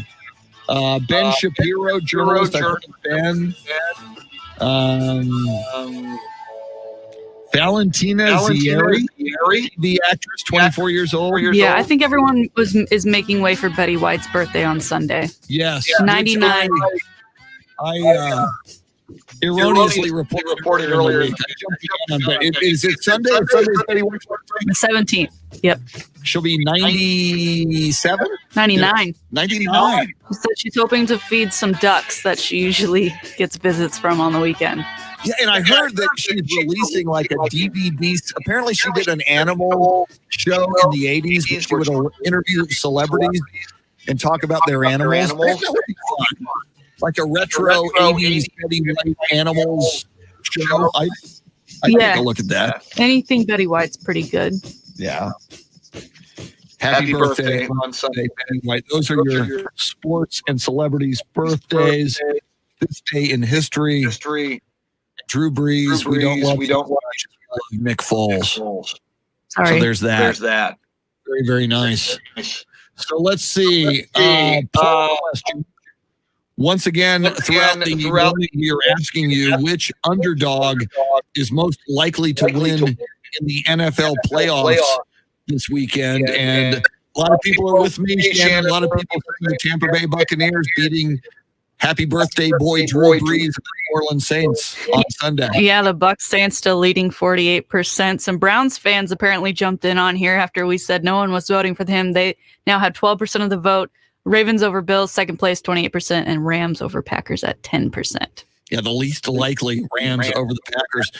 So many people picking Ravens over the Bills. I guess until the Bills just keep winning. Because I hear a lot of analysts saying, the Bills are easily, to some people, the second best team in the AFC. Mm-hmm. And some people look at their talent level position by position. And obviously, Patrick Mahomes, far and away the best quarterback in the NFL. But there are some people who believe that overall, the Bills have more talent than the Kansas City Chiefs. We may have an opportunity a week from this weekend, settle that on the field in the AFC Championship game if they both win. Yeah, my guess is a lot of people, when picking these upsets, are looking at the line. Both this in the Saints game and the Bills game, those two favored teams are only favored by 3, versus Chiefs favored by 9 over the Browns and Packers 6.5 over the Rams. Yeah, and then again, that Browns game is very intriguing. Just because the Chiefs are great, and they're defensive Super Bowl champions, it's always entertaining when they play. And I don't bet like you, but 10-point spread Chiefs over the Browns. I mean, that would be tempting. It's almost like Vegas is daring you to pick the Chiefs in that game because you got to lay down 10 points. So I would maybe put some money on the Browns. Maybe lose the game by 8, hanging there in the ball game. Yesterday, the Browns have a great running game, and the prescription to try to win like that against a high-octane offense like the Kansas City Chiefs, who can score anytime they have the football. If you can run the football, have drives, slow down the opportunities for Patrick Mahomes and that Chiefs offense, maybe the Browns hang the game. Maybe. And what did you say, Odell Beckham? He was saying something about this game? He said, "Don't be surprised when they win tomorrow." When they win. Not if, but when. But that's, he's known for stirring the pot. Yeah, and it's easy for him to stir when he's not playing. Yes. And I wonder if you're Baker Mayfield or Kevin Stefanski, I can't imagine you're happy about giving another. It's like Juju Smith-Schuster of Pittsburgh the other day. All year long. And how ridiculous was that in the era of Instagram and social media? My deal is going to be, and he finally stopped it late in the year. But here's my deal. I'm a wide receiver. I come out and I dance on the opposing team's logo at center field. Center of the football field every week. Really? Did we learn nothing, T.O.? That's frowned upon? That is like one of the ultimate insults to the other team's honor, that you're going to go dance on their logo. And Juju Smith-Schuster he's a USC Trojan. He's one of my Trojan brethren. I would hope he would have learned better, but he did not. Yeah, he's young, and I think he thought it was fun, right? He was filming for his TikTok dances, and then of course now that's come to bite him in the butt of, look what it got you, first round of the playoffs, and you're out of there. But I didn't think it was that bad. I mean, come on. You don't dance on the other team's logo. Where do you dance? You dance in the end zone. You dance on the sideline. You dance after you score a touchdown. I mean, it's nicer if you're Emmitt Smith and you hand the ref the football, but the other team, that's just, other teams, they work their butt off, not to mention the team itself, but that fan base. I mean, all right, your most beloved logo, Shannon, is the Texas Longhorns. Do you want any opponent? Do you want anybody coming and dancing on that logo? That's a major affront to a team and a fan base, I think. Yeah, I don't know that I'd be so hurt about it. The Browns, though, did mock Juju on the sidelines last weekend, doing his dances whenever they would go up on the Steelers last week. Good, because he was asking for mockery. They got their payback. He deserves mockery. So Coming up, we've got Carl Schoening. We'll talk basketball and more with Carl Schoening. Are you at all, Shannon, geeked up for Longhorn basketball against Kansas State tomorrow after the two big games against West Virginia a week ago? They get the win on the Saturday, then the tough late loss to Texas Tech two nights ago. I mean, we'll expect Texas to win tomorrow against Kansas State. Prohibitive favorites, but are you engaged after NFL football season to lock in more on basketball? I'll certainly lock in more on basketball once the NFL season ends. I don't know that I'm as hyped up about this game just because it does feel like one that they should win and are going to win. But luckily, it's a 7:00 game. NFL should be over with for the day, so I'll be ready to sit back, relax, and watch them hopefully really take down the Kansas State Wildcats. Yeah, hopefully they're angry and come out and make a statement. Oh, yeah. Go a little crazy. So all right. So we'll talk basketball. Carl Schoening, other things as a broadcaster, does a lot of work with the Spurs. But he is a sports broadcaster, multiple levels and multiple platforms. In fact, he's got his own sports broadcasting company. Very talented. Just a great guy and a great knowledge when it comes to basketball. So talk about Harden trade. We'll talk NBA hoops with Carl. We'll talk San Antonio Spurs and Texas Longhorns and college basketball with Schoening. One of these days we're going to talk yoga. Carl. He's a certified yoga instructor, Shannon. I can't even touch my toes. I can't even touch my toes. Oh God, I've been able to touch my toes since 1988, but that's long. I blame Haagen-Dazs deep chocolate peanut butter ice cream for that. Quick break. Carl Schoening next. With you till 9. You're listening to the Chris Duel Show. Woo!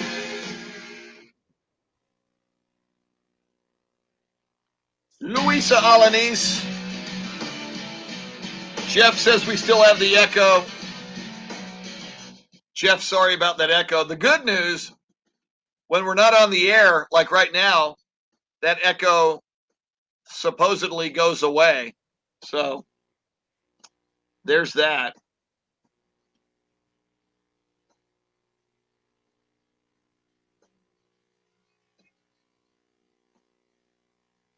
Jesse Martinez says, the echo is fantastic. The Taylor curse is back. Yeah, Sam Tobias, I agree with you. The one thing you don't do, you don't tug on Superman's cape. You don't spit into the wind. You don't pull the mask off the old Lone Ranger, and you don't dance on an opposing team's logo. I agree. I think that's a punk move. I think you're being a punk if you dance on the opposing team's logo.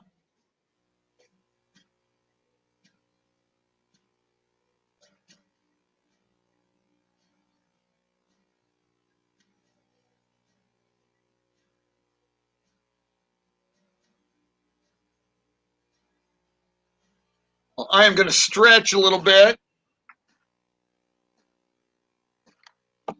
and get ready for the playoffs.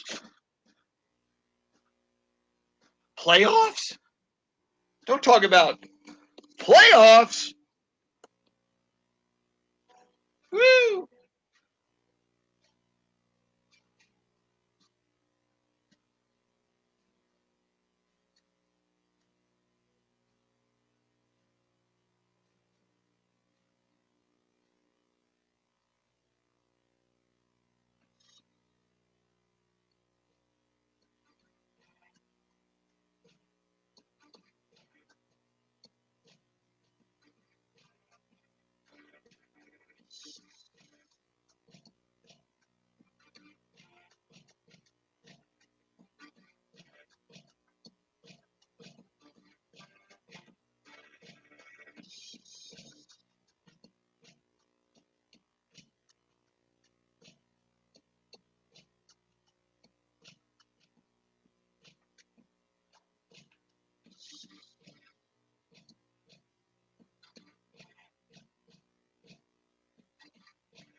I'm going to go heat up my coffee.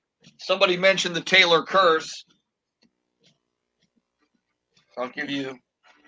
I submit to you a little Mike Taylor. How can I get rid of that glare? That helps. Mike Taylor, everybody.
Woo!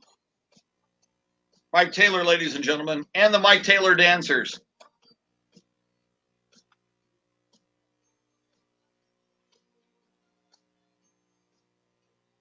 Carl Schoening joining us very, very soon.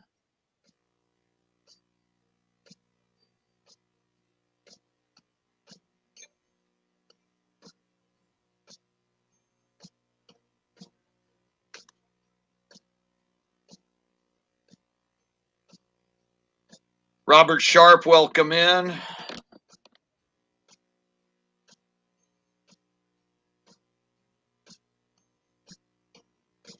I noticed on the comments, did you see the comment in there on,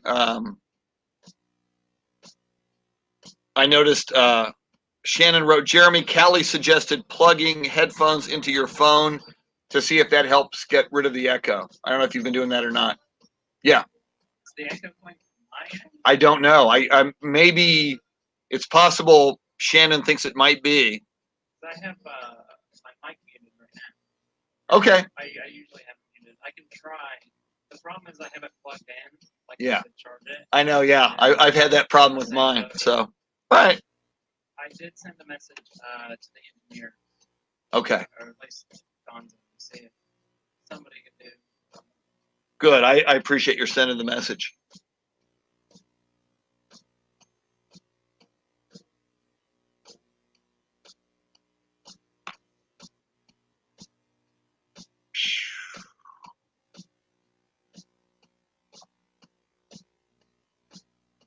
Mike Cruz, good morning.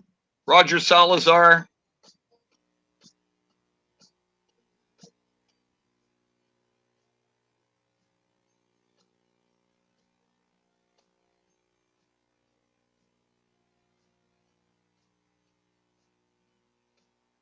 Yeah, Robert, you make an interesting point. Robert Sharp says, villainy is what some of these clowns grew up idolizing. It's easy to see why Juju, whatever his name is, Smith-Schuster, relishes moments like that, which is why the human race relishes his losses. Yeah, there are those, and again, sometimes it's good. There are those people who relish being the villain.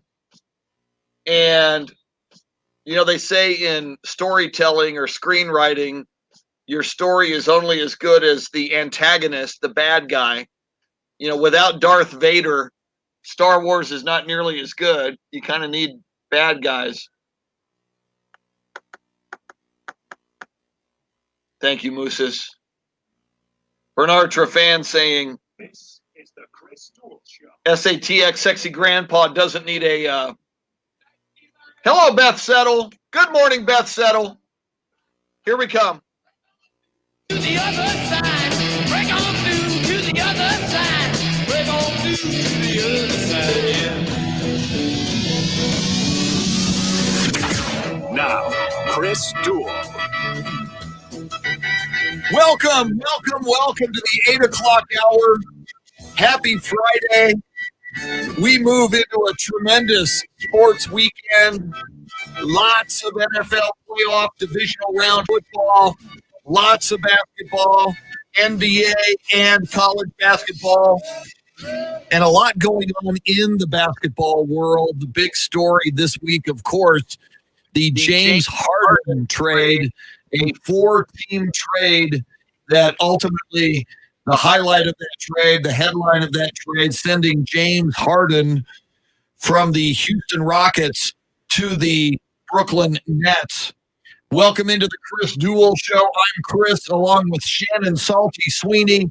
Jeremy Fouts is your soundstage stylist, and one of our go-to guys on all things basketball is on the line. I call him a basketball savant, and I think that's accurate, and that's meant as the highest compliment because the guy knows his basketball, pro, college, even sub-college at the AAU level and international basketball better probably than anyone I know. He's a great broadcaster. He's got his own broadcast company, has done a lot of work broadcasting with the Austin Spurs and many other teams. Carl Schoening. Carl, thanks for joining us on a Friday. We appreciate it. Hey, Chris, always good to be on. Obviously, I'd wish it would be after Spurs win, but we scheduled this before the game goes final. I guess you do that on purpose. And we will talk Spurs, and it was a tough loss last night.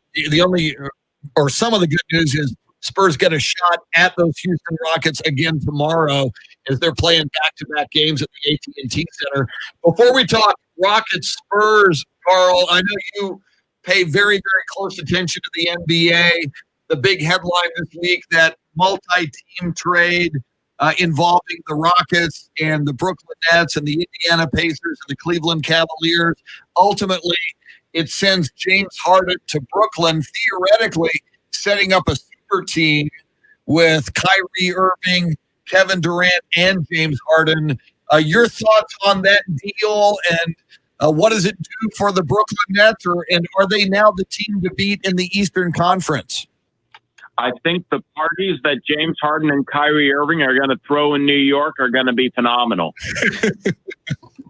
In all honesty, I think that makes the Nets the front runners in the East. It's going to be hard for a team, maybe the 76ers, to take them down, maybe the Celtics. But when you have three superstar talent players like that can score at will, the name of the game is still put the ball in the bucket. And when you have three of the best scorers of this generation on the same team, it'd be hard to defend all three. How it's going to look with James Harden got to do whatever he wanted and just have constant isolations in Houston versus maybe whatever team Nash is trying to throw together. I don't know, but Mike D'Antoni is on that staff in Brooklyn, so he knows James Harden pretty well. And I think there's a little bit to be said about how everybody in mainstream media and on Twitter wants to call James Harden bad for a locker room. Mike D'Antoni and Daryl Morey in Philadelphia were both lobbying to have him on their team. They know how good he is, and you add that kind of player to a Kevin Durant and Kyrie Irving. I think that will be all right, and we'll have to see how they turn out. But that's on paper, at least, if they ever get to together and we can have a full season, and that's going to be probably the toughest trio to defend in the NBA once they all get to play together. Carl, what are your thoughts on Steve Nash being the one that now has to manage these big personalities? Specifically, with Durant, who's back on injury, really the only thing right now is this weekend against the Magic, and Kyrie who's still off doing who knows what.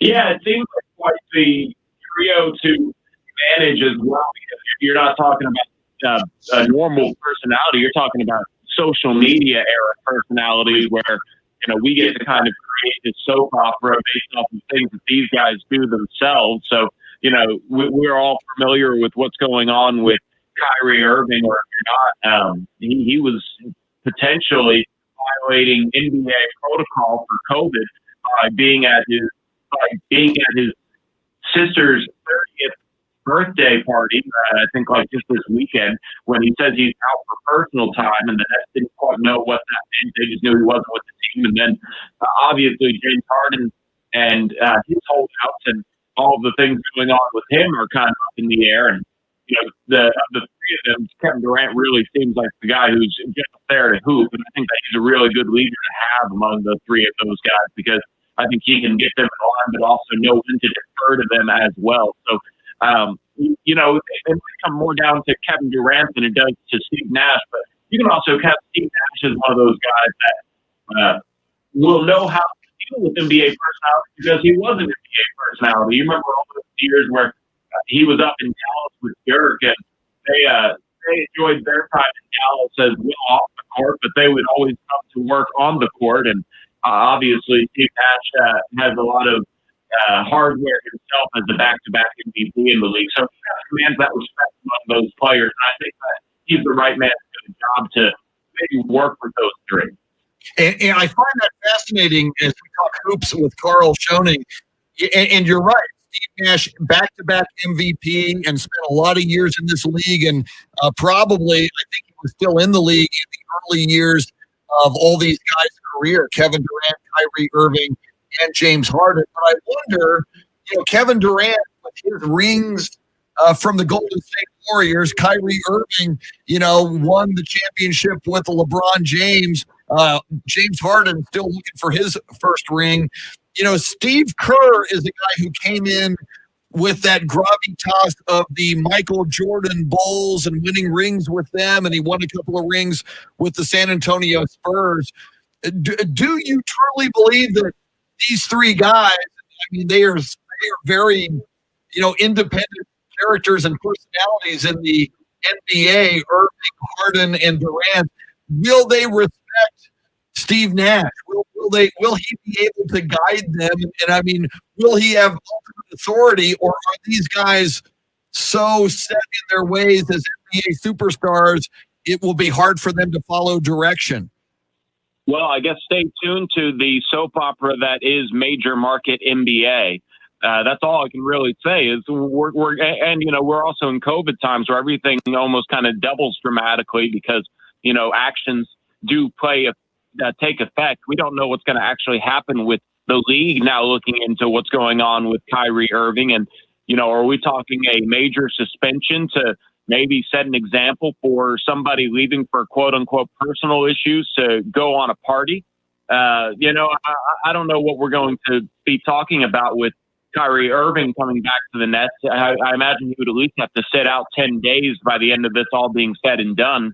But you do have opportunities for James Harden and Kevin Durant, who played together in Oklahoma City, to come back together and be a 1-2 punch that's hard to match. So, a lot get put into personalities, but at the same time, you can kind of put aside personalities on the court.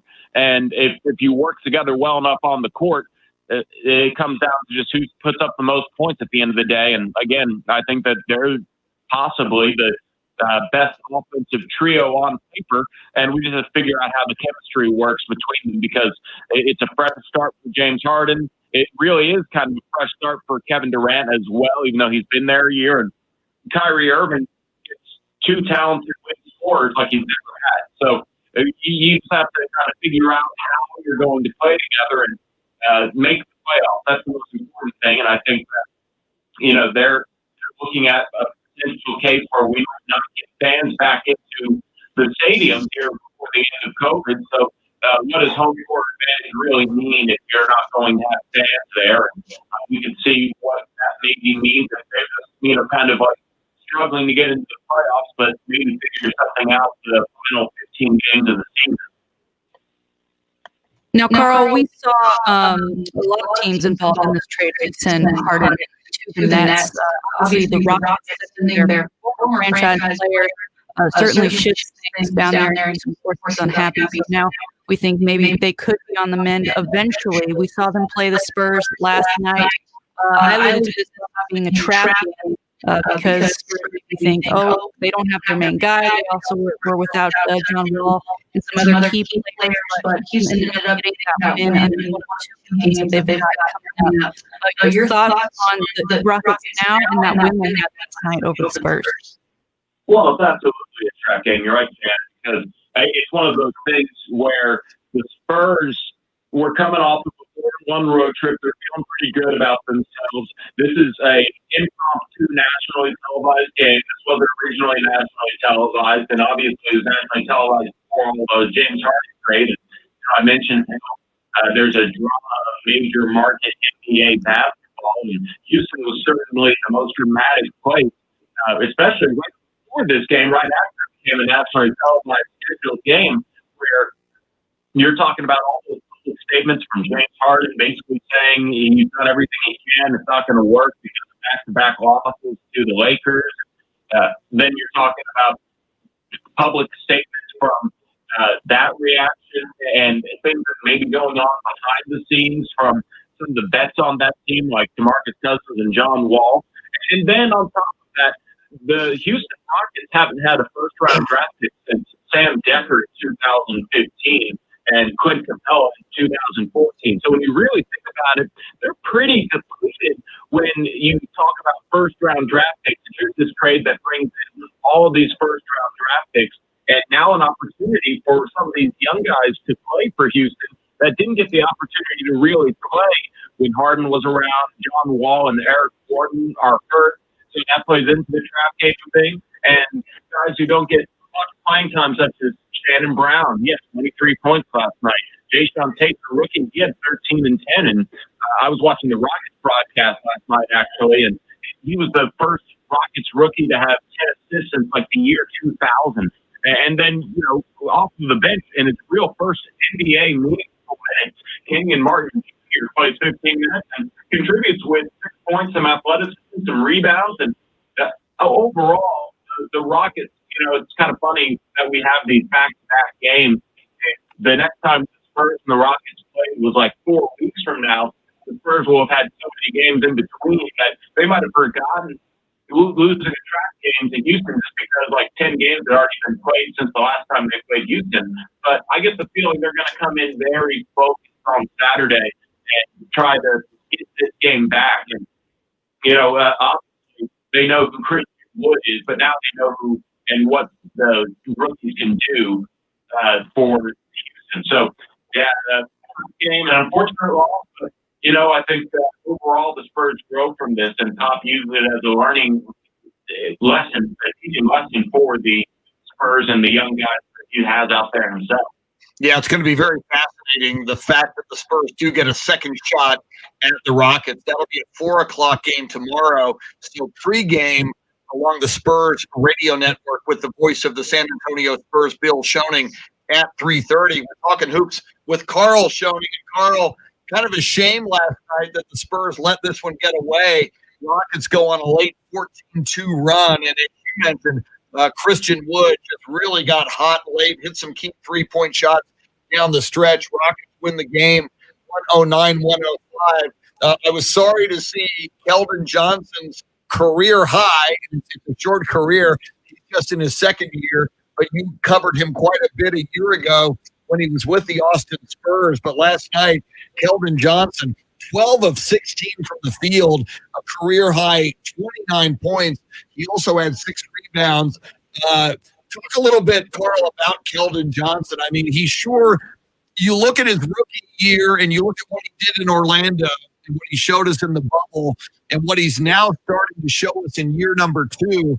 And a lot of people over the years have said it takes at least a couple of years in this Greg Popovich system for the game to come naturally to these players. But could Keldon Johnson be the next big thing? Could he be, in a category somewhere down the line of a Tony Parker or a Manu Ginobili as a guy who could become a future all-star for the San Antonio Spurs?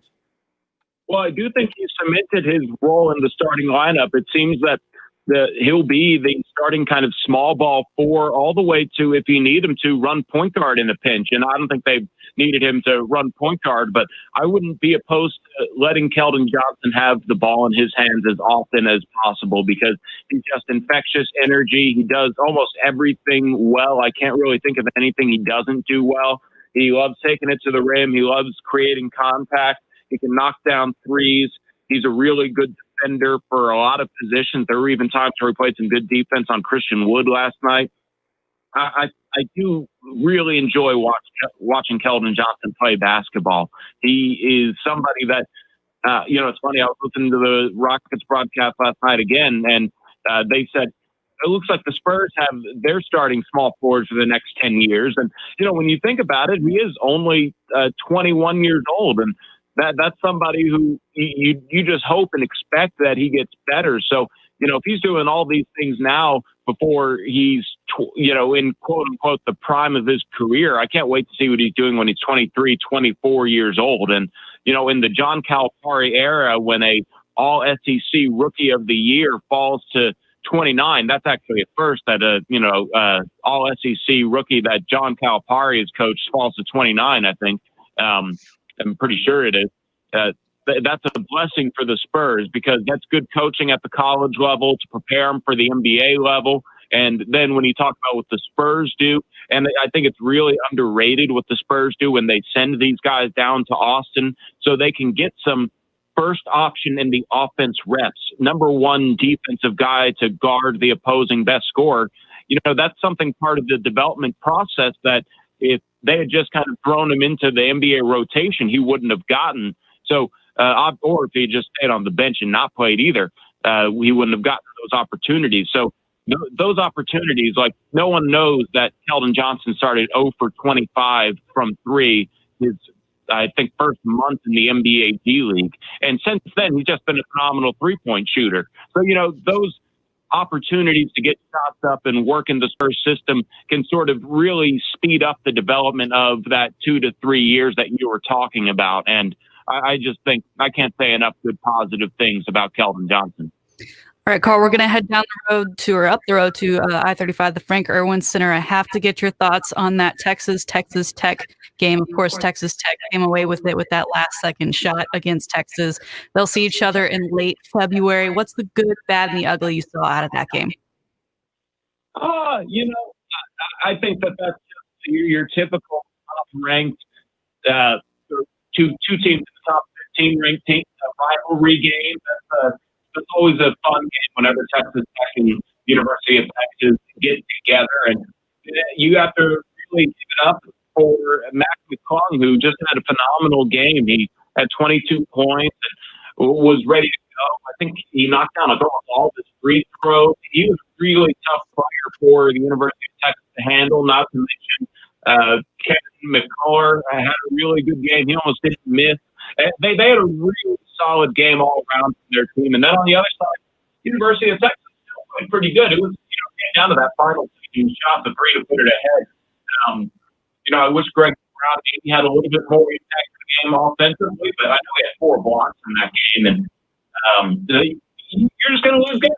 That's how it goes. And then it makes the February game all the much better because kind of like unlike the NBA, these guys don't have too many games where they just kind of hit a master lead. They'll have a whole week of remembering what happened when they lost on their or when they traveled to Lubbock later in the season. So, I think there are 5 teams in the top 15 in the Big 12.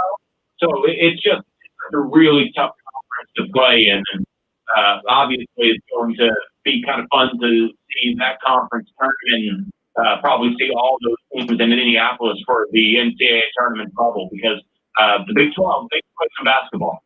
Yeah, you mentioned all those teams in the Big 12 who are in the top 15. Certainly Baylor at number 2. They will be at Texas Tech tomorrow, so that'll be a whole lot of fun. And you talk about the NCAA tournament in Indianapolis, Carl. As we look at the Big 12 teams like Texas and the other teams that are highly ranked, right now Gonzaga 1, Baylor 2, Villanova 3.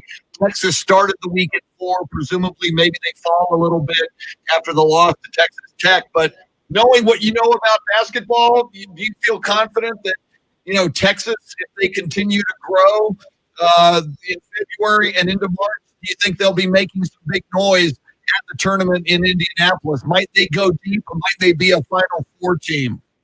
Absolutely. This is why you give somebody like Shaka Smart their full contract, their 5 years, their 6 years to establish a culture, let their talent come in. And basketball, that's a little bit harder than any other sport because, sometimes your best players or at least your most talented players are leaving after their freshman year. But, somebody like Andrew Jones coming back, that's a huge blessing. The way he's been playing, real happy for Andrew Jones and his story. Jericho Sims is one of those guys that they maybe thought was going to leave after his freshman year, but he comes on and he's been a great player for the University of Texas and actually had a career there that, that spans more than his freshman year. And by the time you get some of these upperclassmen in your system, now you're starting to see the benefits of Shaka Smart. You don't really see the benefits of coaching until you get those players that know that system inside and out because they've been a part of the program for 3+ years and they can now teach the freshmen that are coming in. And then all of a sudden that those guys will know it when they're seniors. So, I know people kind of were eager to put Shaka on the hot seat because they have high expectations at the University of Texas. But I think this is the year Shaka becomes the coach that they wanted from VCU. And that'll probably be apparent. And I would guess, this team has at least Elite 8 on them. So it'd be cool if they got Sweet 16. It'd be really cool if they got Elite 8. But, this is where you're talking about the combination of getting that one and done guy in Greg Brown, but also having a team around him that's ready to play some basketball if the freshman that is inconsistent, which is you're just going to have inconsistencies with those one and done guys. If the senior players around them or the junior players around them are really ready to pick up where the, inconsistencies lie with those one and done players, that's where, you really have teams that can win in the NCAA game. Going to continue to be a fun ride watching the Texas Longhorns men's basketball team. Of course, tomorrow evening they host Kansas State at the Frank Irwin Center. Carl Schoening, an outstanding follow on Twitter at KSmedia13. You can also there get links to his sports broadcasting company, SHN Sports. Carl Schoening, always outstanding, sir. Enjoy your sports weekend. Let's do this again next week. Appreciate you, Chris. Thanks, Shannon. Thanks, Jeremy. Talk to y'all later. All right, man. Thanks so much, Carl Schoening. Coming up, we'll dive back into the NFL weekend, the 4 divisional football games. In fact, we'll go on the record. We'll make sure we know who Shannon is picking. Jeremy Fouts has been known to pick upsets throughout his work on the Blue Collar Sports Dad show on the weekends in San Antonio. We'll get Jeremy Fouts. You may want to listen closely and get your money ready and prepare to bet the house on the teams that Jeremy Fouts picks. I'm just saying. He's like an oracle. He's like the Nostradamus of NFL playoff picks. That and a lot more coming up. Tom Petty won't back down. I love Tom Petty. Let it wash over you as we take a quick break. We're with you till 9. You're listening to the Chris Duel Show.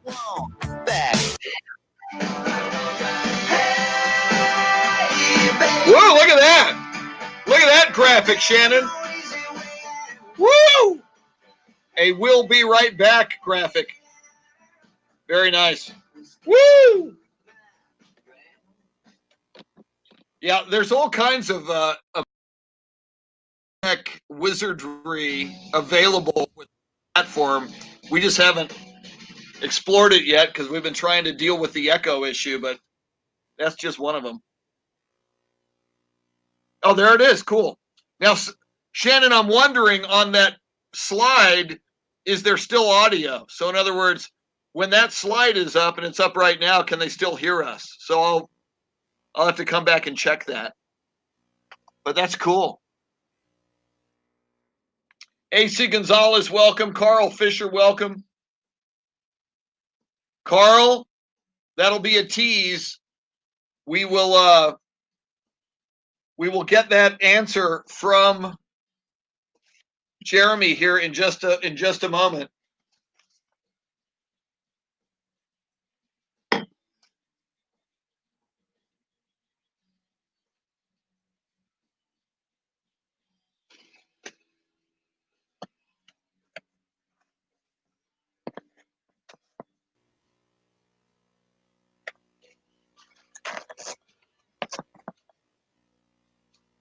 I'll be right back. Woo! Woo! Woohoo!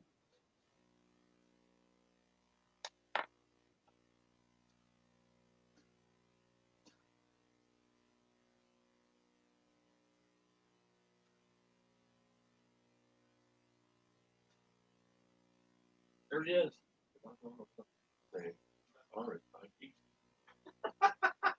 Very nice. Very nice.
right. Cool. I'm glad we've got audio when we do the slide there. That's very nice. Okay, I'm looking for NFL Films music. A background bed for, let's see, come on YouTube, for our football picks.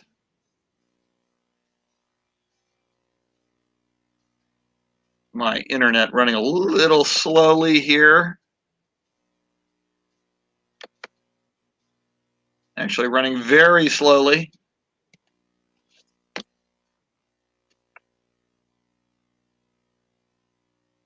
There we go.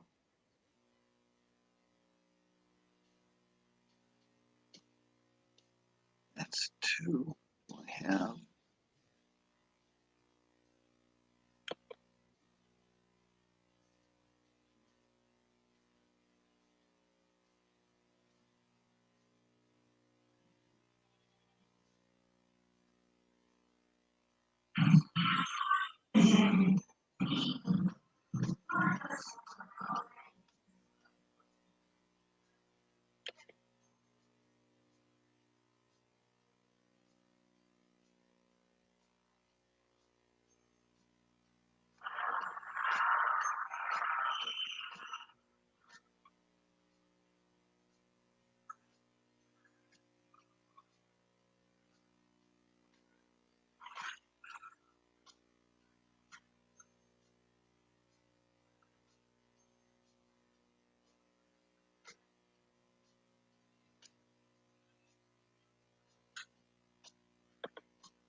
Okay, I found one, Jeremy.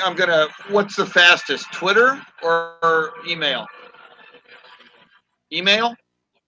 Okay, hang on. I can't hear you because this is too loud. Say that again. Okay, let me try to send it. It's only 2:45, so when it ends, you may have to hit it again. So, but I'll try to get to your email right now.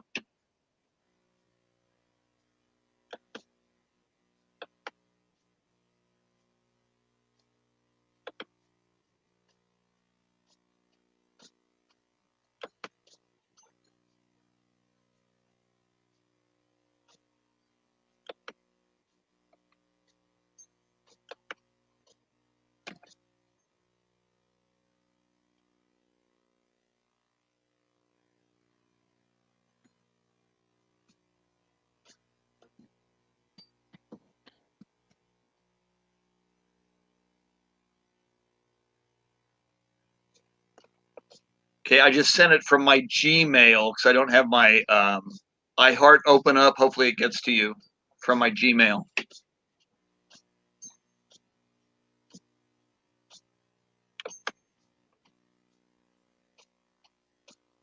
Okay, I got it. Cool. Now that's just 2:45, but when it ends, just click it again if possible. Hopefully you don't get ads.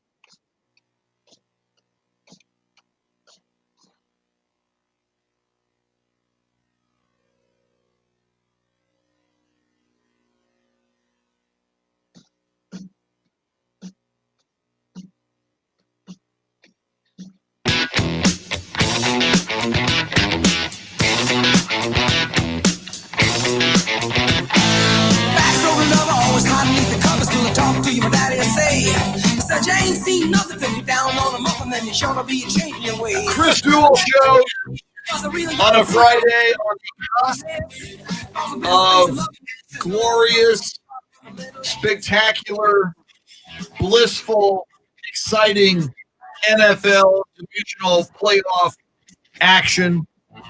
2 games on Saturday, 2 games on Sunday. Shannon, during the break there on Facebook Live, you're there with the snazzy, highfalutin, amazing graphic there, the please stand by graphic. Very, very nice. Yeah, our Callie, who is in charge of all things digital for us, was incredibly quick. I think she's tuned in for our broadcast today, and she sent that over. So very nice. I think it looks great. Callie doing the great work for us. All right, I think we do have to go on the record here, Shannon and Jeremy. And Shannon, you may not know this, but Jeremy on the weekends often is part of a show. We got to get Dylan on the show at some point. I've had him on the show a lot. In San Antonio, Dylan Emery has a show, the Blue Collar Sports Dad Show on Sundays in San Antonio on Ticket 760.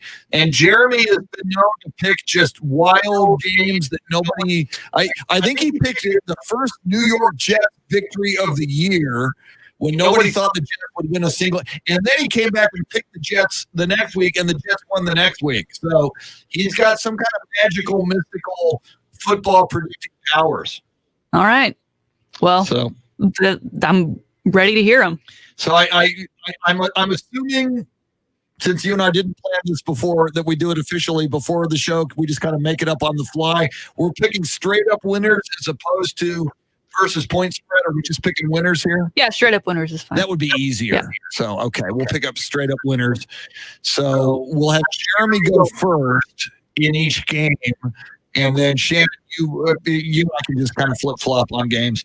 But let me just say, I'm going to write these down for posterity so that we come back and glorify who's the best record on Monday and make fun of who has the worst record, which will probably be me. So, all right. 2 games on Saturday. The first one is the Rams at the Packers. Jeremy, do you have some football predicting music for us of some kind? Yes. Oh. How about that? Just got real. Now we're talking. It just got real right there. All right, Jeremy. There was Nostradamus in Shakespearean Julius Caesar times. There was the soothsayer who told Julius Caesar, beware the Ides of March. And today is the Ides of January. And you, sir, are our official soothsayer. The Los Angeles Rams on the road at Lambeau Field against the Green Bay Packers. And I will just let you know, for entertainment purposes only, the Packers are 6.5-point favorites. Do you like the Packers or the Rams on Saturday, tomorrow? So here's how I'll be deciding. I don't know if you can see on Facebook Live. I'm wearing a Puma jacket. A Puma jacket, I'm thinking, yes. Which of these, mascots here could be a Puma in a straight-up fight? So you have a Ram versus a Puma and a Packer. What even is a Packer? A Packer, I think, what are they like? Cheap Packers? And how did that begin, Shannon? I think they were like, either beef Packers. I think they're human beings packing some kind of food. Or is that? Am I on close, Shannon? I have no idea. I just know Wisconsin also famous for the cheese curds. Yeah, cheese curds. Cheese up there. So we'll assume people packing something, maybe cheese. I think they're going to be packing their bags to go home. Because the Rams, I'm going to go with the Rams. I think they could beat a Puma. The LA Rams, or who can beat a Puma? So bet the house on the Rams, everybody. Shannon, do you dare go LA Rams like Jeremy Fouts just did? I'm going to be really boring this week. I'm pretty much going straight chalk, so I got to take Aaron Rodgers. He's been waiting more than a week for this. He got to rest last week. He's going to eat him up. Yeah, I can't. Jeremy is very brave, and remember, he's the first man to ever pick a Jets victory, and he was right. I'd love to see it, but I just don't think it's going to happen. And I think the very fact that Jeremy picked it increases the cosmic probability that it could be the Rams. I'm going to pick Green Bay as well. So one person picking the Rams is Jeremy. Second game on Saturday, a night game where Shannon goes to Denver for the Buffalo Bills. She grew up with him. She is responsible for his early football development. Ravens at the Bills. Jeremy, the Bills a 2.5-point favorite. It's pretty close. It's kind of a pickup, but it is at Bills Stadium in Orchard Park, New York. Do you like the Ravens or the Bills, Jeremy? Well, a Puma is a feline, and they tend to, catch birds like a raven and kill them. And Buffalo is much bigger than a Puma. I feel like he could stomp it. Although Buffalo's aren't injured. So it's close, but I think I'll give it to the Buffalo Bills. Jeremy going Buffalo Bills. Shannon, I think I know where you're going because I know where your allegiance is here. Bills or Ravens? Bills Mafia. Bills Mafia. Okay, do I want to Just go. You know what? Just to be a troublemaker, I was gonna go Bills, but it's a close one. Lamar Jackson goes crazy. Bills not quite ready for prime time. I'm going to pick the Baltimore Ravens just to be that guy. All right, those are our Saturday games. We move to Sunday.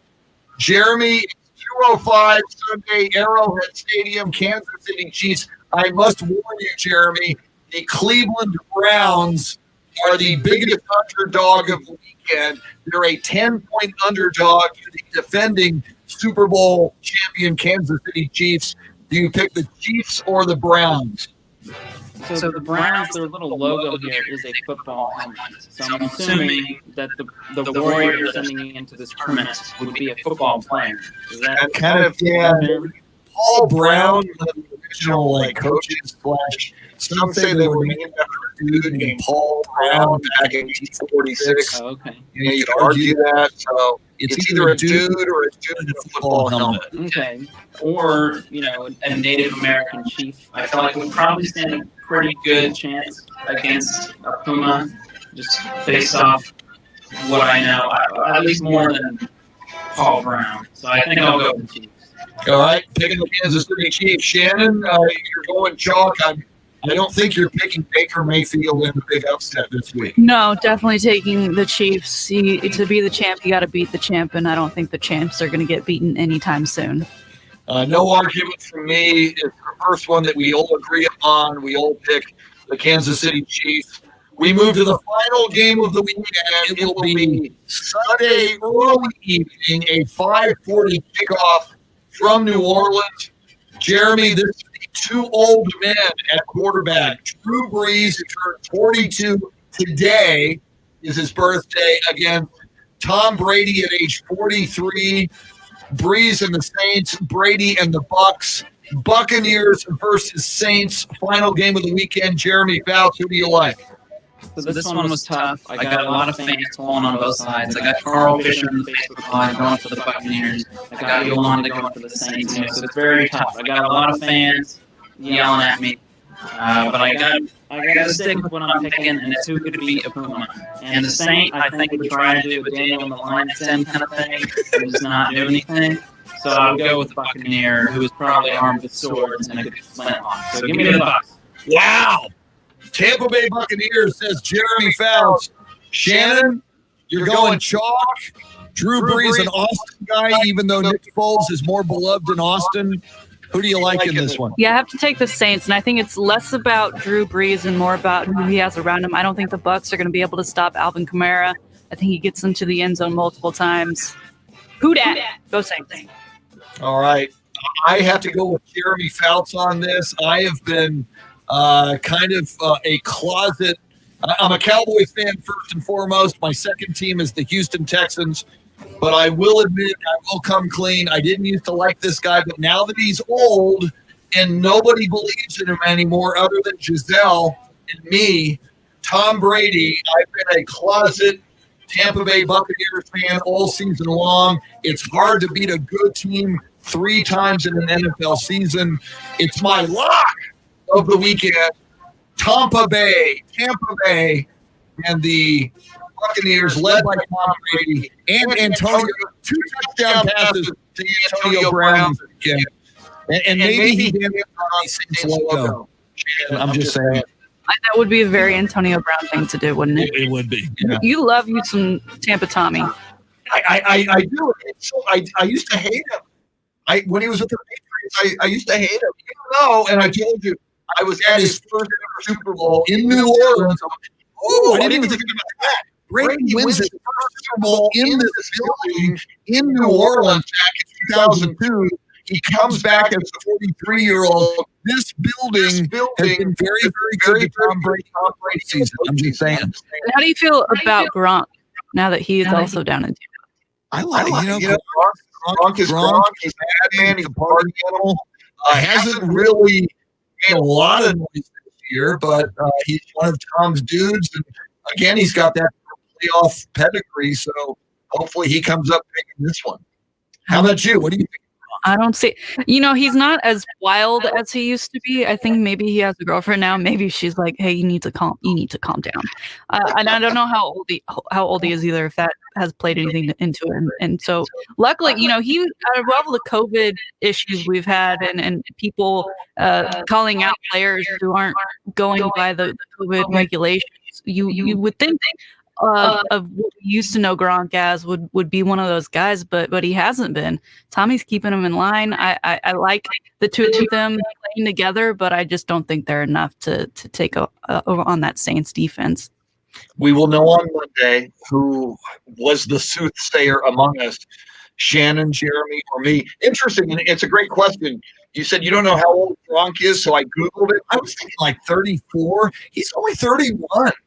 Yeah, I mean, it seems like he's been around forever.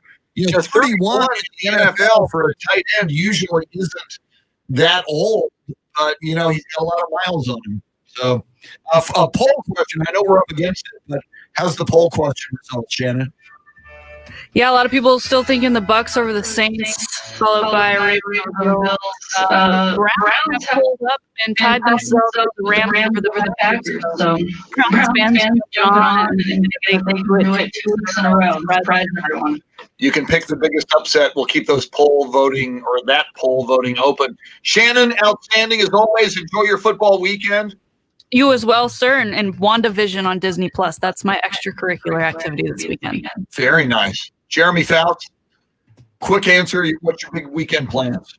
Same thing. WandaVision. Wow. Yeah. All right. I'm going to explore that myself. Thanks to Paul Alexander. Thanks to Carl Schoening. Enjoy your football weekend. Keep it right here. We will see you on Monday morning at 6 a.m. You've been listening to the Duel Show. Have a great weekend. Woo! Y'all have a great weekend. Go Tom Brady. Go Bucks. And go Spurs.